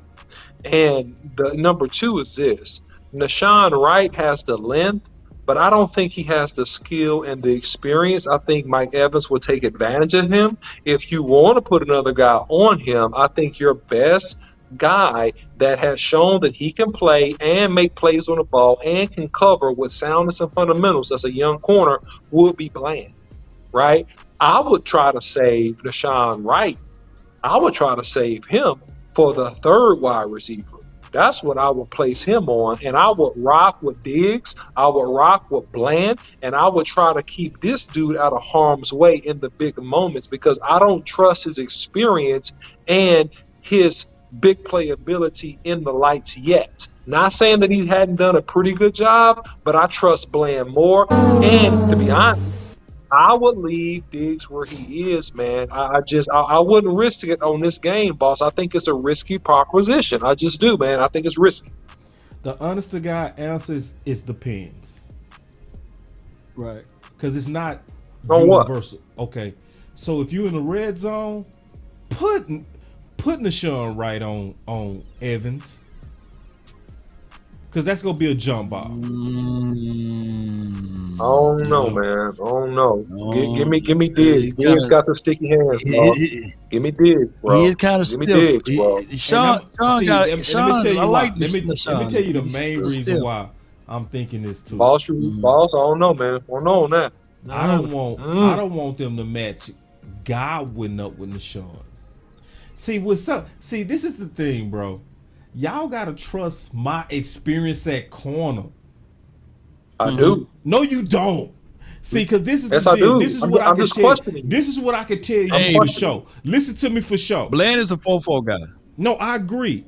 And listen, Bland is gonna be the number 2 corner in the base defense. This is automatically assuming that they coming out there with 11 personnel. So they coming out there with 3 in my example. So automatically assume that. I'm not taking Bland out. Because Bland, I would take Bland in this matchup over Nashawn. But if they come out in 11 personnel in man coverage, I want Nashawn Wright mostly on Mike Evans because I don't trust him against quicks. And let me tell you where I'm telling you something from experience. Quicker receivers are scarier than bigger receivers. Guys that can get separation are scarier than big guys. And I'm telling you that from experience. So when I'm looking at the matchup and I'm looking at the type of routes Mike Evans runs and the fact that he's aging, in man coverage, I would take that chance. Because if I was Tampa, I would always try to get Godwin on Nashawn. That's what I would always try to get. I would always try to get them 2 dudes matched up because I know Godwin would likely separate from him. But it's going to be hard for Micah Evans to out-athlete him. And I know Godwin is a better route runner than Mike Evans. So I'm saying that's why I say it depends in the scenario. So if it's man coverage, especially in the red zone, I want to match up Mike Evans, big target, big receiver, big radius with big target, big corner, big radius. Okay. All right, boss. But hey, Law, what you got on that? Man, when the game was mattered the most, the Tampa Bay versus the Tampa Bay versus the what was they played the what's the name of that damn team? Carolina Panthers. I saw Mike Evans catch for 207 yards, man. Yeah. And not just him. They had my guy. Let me see. Let me pull up their roster because I know they got some DBs. CJ Henderson. They got CJ Henderson over there. Yep. That they caught on. They got they had Xavier Woods over there. They traded him. Remember him? Xavier Woods, Jeremy Chin. So what we got to look at is our secondary equivalent to what they had over there. And shout out to Jeremy Chin, man. I'm not sitting here saying that I'm not gonna overlook this or underlook this, but I got the stat line right here: 10 receptions for 207 yards for Mike Evans, 9 receptions for 120 yards for Christopher Godwin. They got another kid by the name of Russell Gage who's quick, and Rashard White. Those guys, they run like a relay type of thing. So if you're not going to get pressure on Tom Brady will carve you out. He threw for 4,703 yards this season. That put him in 3rd place. There's only 2 other quarterbacks that threw for more yards than him. So he's going to try to sling it around, and he's going to find what we call the weak link. Some will say the mouse in the house. He's going to look for it. And if Nashawn Wright is there, then that's who we going to pick on. And I think that Nashawn Wright is good on vertical routes. Yeah. But where he's hurting at is on those posts. Yep. I've been seeing him. Like, he got real stiff hip stops, the subtle goals. Slant. So what we going to have to slant, all of those things. Now, here's the other thing. Here's the conundrum. Xavier Rhodes, he may have lost a step, but the last time he gave up 100 yards on a wide receiver was in the year of 2019. So even when he researched himself at Coachland, he never gave up 100 yards. I want y'all to look up the stat line. Yards allowed are something true. So he never gave up 100 yards in the Colts, since he played for the Colts, and he was only there for a short stay for the Bills. I would lean a little. It's a horrible choice. It's a horrible option. But I'll lean on the youth. I will lean on the 32-year-old Xavier Rhodes, man. But it's a hard option, though, man. It ain't a sexy one for us right now. I like it, though. You would do it right now? You would do it now, Law? You would do it right now? I'm going to throw a Hail Mary. Right. Let me throw it. Hail Mary. I'm going to throw a Hail Mary, man. This is who I hope they allow to get some snaps. And this is probably not going to happen, all right? That's why I said it's a Hail Mary. That will be a great athletic matchup on some of their inside receivers, Kelvin Joseph. Even though he's made the mistakes, he's athletic, he's strong, he's quick. Dude, he will physically speaking, man, he could hold up versus some of these dudes, but they ain't gonna probably let him go out there. That's why they got all these other DBs and stuff. But man, I'm telling you, man, if they gave him a chance, this will be the game to allow him to get a little bit of work and see how he does. Because if he mess up one play, it's a non-existent leash, Law. Just think about it. This is a non-existent leash. Yeah. If he messes up on one play, you snatch him out, you never put him in again. Right? This is what's gonna happen. It's like, I'm gonna give you this play. You better cover this boy, because if he get open, you coming out the game and you ain't ever coming back again. But again, that's a Hail Mary. That's a wishful thinking, because it's just sad that they just totally just went off of him, man. He's just so young. It's not, man. listen, bro. Man. Listen. Cover 2, man. Just play cover 2, man. I don't even think it's a far-fetched, because see, Quinn said himself. He said, I've been rotating people for 4 weeks. Trying to see who gonna start, trying to see who could be a backup, trying to see who neither. So We first saw Kelvin Josephs. Then we saw who? Nashawn Wright. Then we saw who? Mullins. We don't know who Dan Quinn getting ready to walk out there with. True. Mullins ain't out there. He's staying home. Well, Mullins, home. Mullins, no. Mullins ain't All right, man. You know that. And my dog, he my dog too. Sorry, bro. I love you, man. Much love, bro. But not love you, this week, bro. We cool with you, bro, but not this week, bro. I'm sorry, bro. Not this week. My dog, man. Hey, Mullins just need training camp, man. God, dog. Ricky!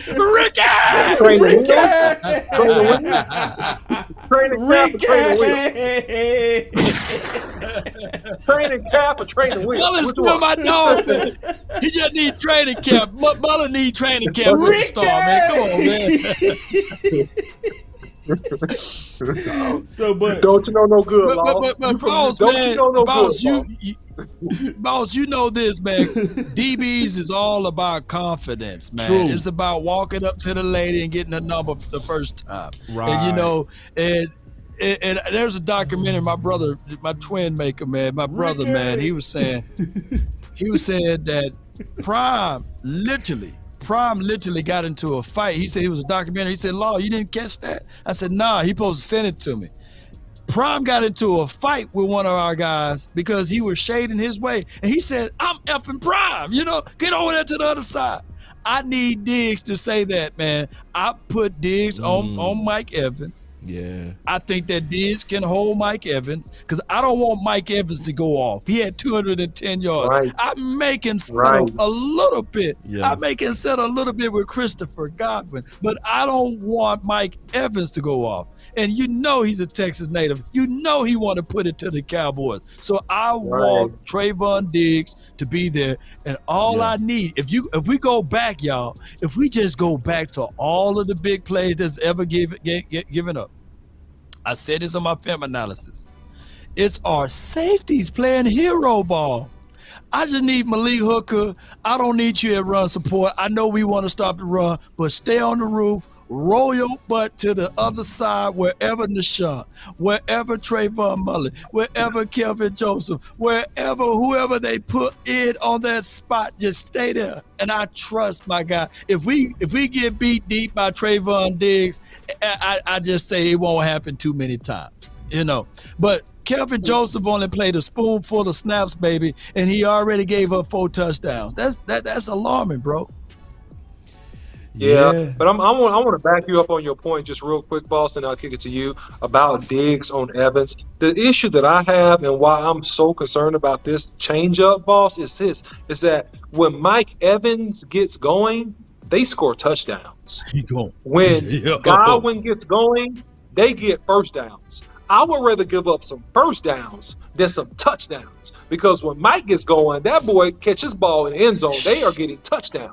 And that's why I'm just conscientious about it. But I'm going to kick it to you, boss. Go ahead. Nah, man, listen, I think after thinking it through, I changed my mind. And I agree with you guys.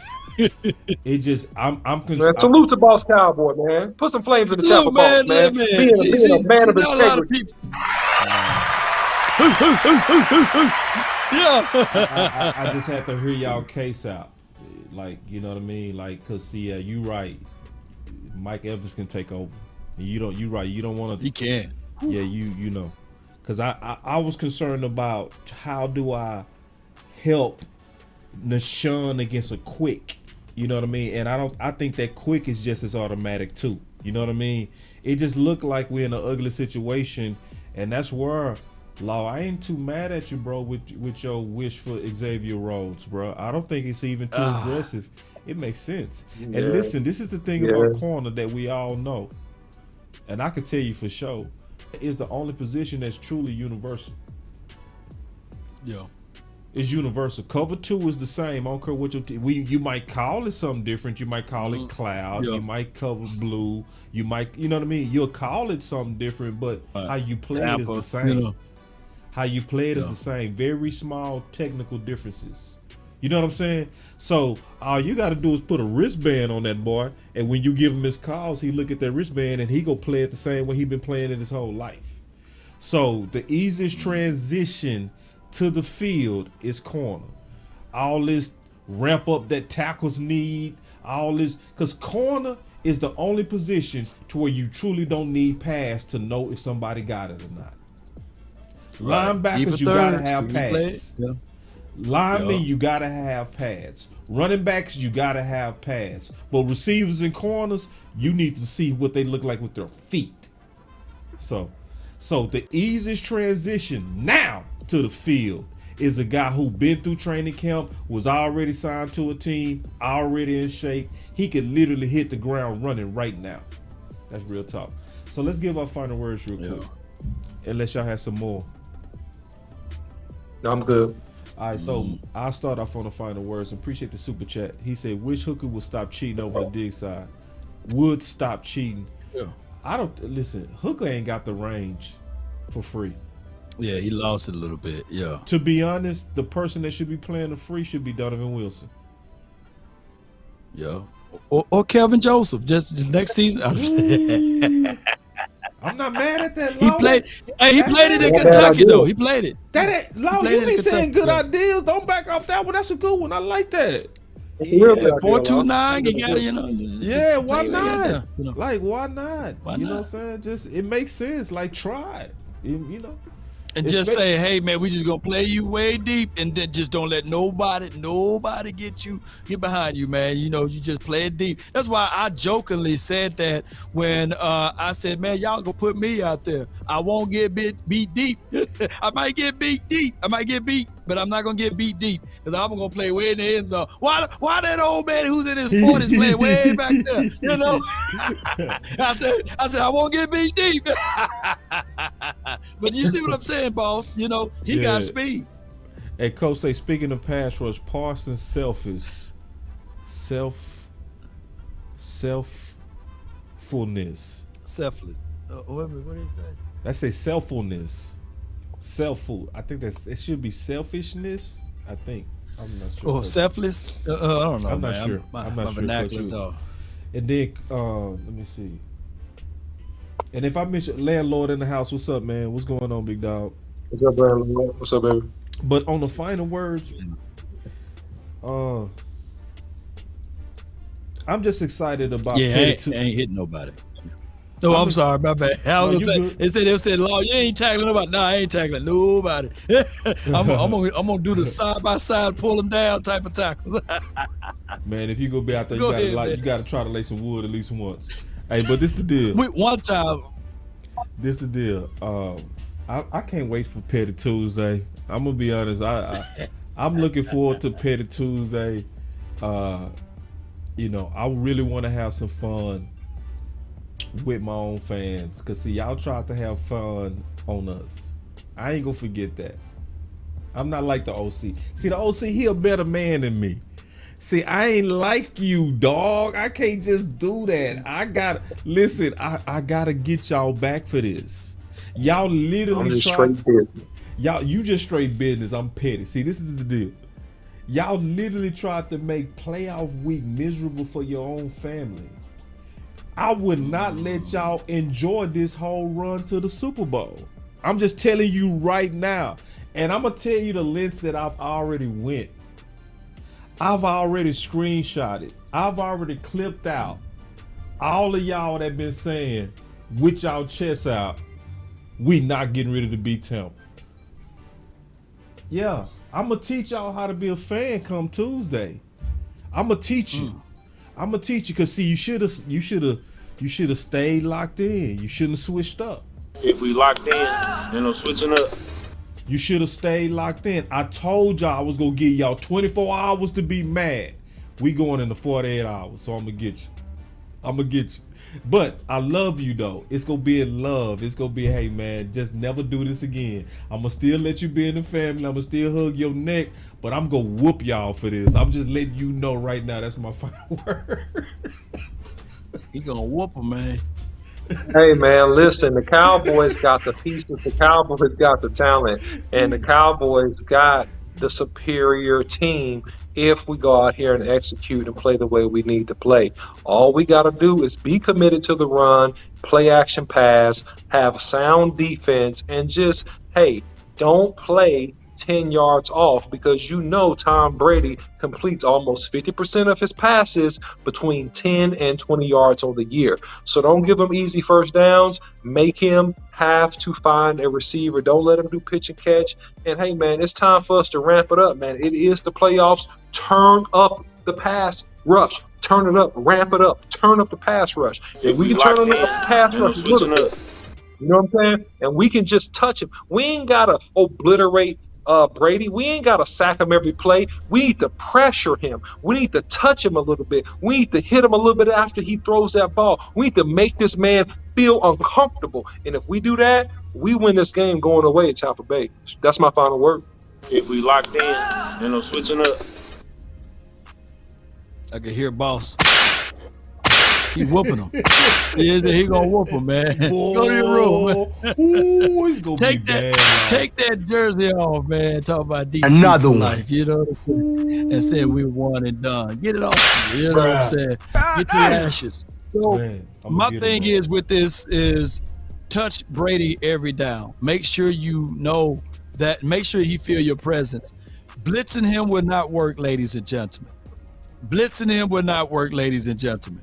Blitzing him would not work. Just like what my guy just said, the OC said, you know, Tom Brady is going to take what the defense give him, and he's occasionally going to go deep with it, and he got a nice spiral on the ball, which will carve you up with it. Know his play with playmakers. He knows how to utilize Mike Evans. He knows how to utilize his running backs, and he's seen more defenses than maybe my guy Dan Quinn forgot. He forgot more defenses than Dan Quinn. No. So, and Dan Quinn should have a chip on his shoulder whenever he see Tommy, because he was up 28-3 on this guy. So if anybody want to lay it to Tom Brady, it should be Dan Quinn. Let's stay locked in. Let's stay rooted in. Let's stay focused in. Let's do these things, Cowboy Nation. I believe silver and blue. You cut me, I'm going to throw them hands, but it's going to be silver and blue, baby. That's just what it is, Cowboy Nation. Let's continue to grind and shine. The name is Law Nation. Let's go. Let's get it. Come on now. Uncle Charles, where you at? Big Game James was trying to come through too, y'all. Sacrifice, don't give up the fight. Everything gonna be alright on any given Sunday. Yeah. That's Uncle Charles, y'all. That's Uncle Charles. Yeah, you didn't know that. I see you, Uncle Charles. If we locked in, ain't no switching up. Ain't no switching up, man. Ain't no switching up, man. I'm cell block 80, baby. Y'all know what it is. Come on, DC for life. Let's get it. If we locked in, ain't no switching up. Yeah, man. All the way, man. Let's come together. I don't care if you love Romo. It's that time. If we locked in, ain't no switching up. Matter of fact, I fought more for Romo than I did Dak. That's what I was young, but full of energy, man. There's some builders out there that I know I owe. Yeah, much love to you too, Romo. But it's that time. Shout out to Romo. And we appreciate you. And Candace Romo. Yeah, all of them. It's time to put together the division, sit down in the division. Let's come together, man. This is that time. We're a nation. Let's go. If we locked in, ain't no switching up. I want me some glory holes. Get ready. Get out of here, haters. I know. Get out of here, you haters. God, no, we shoot that.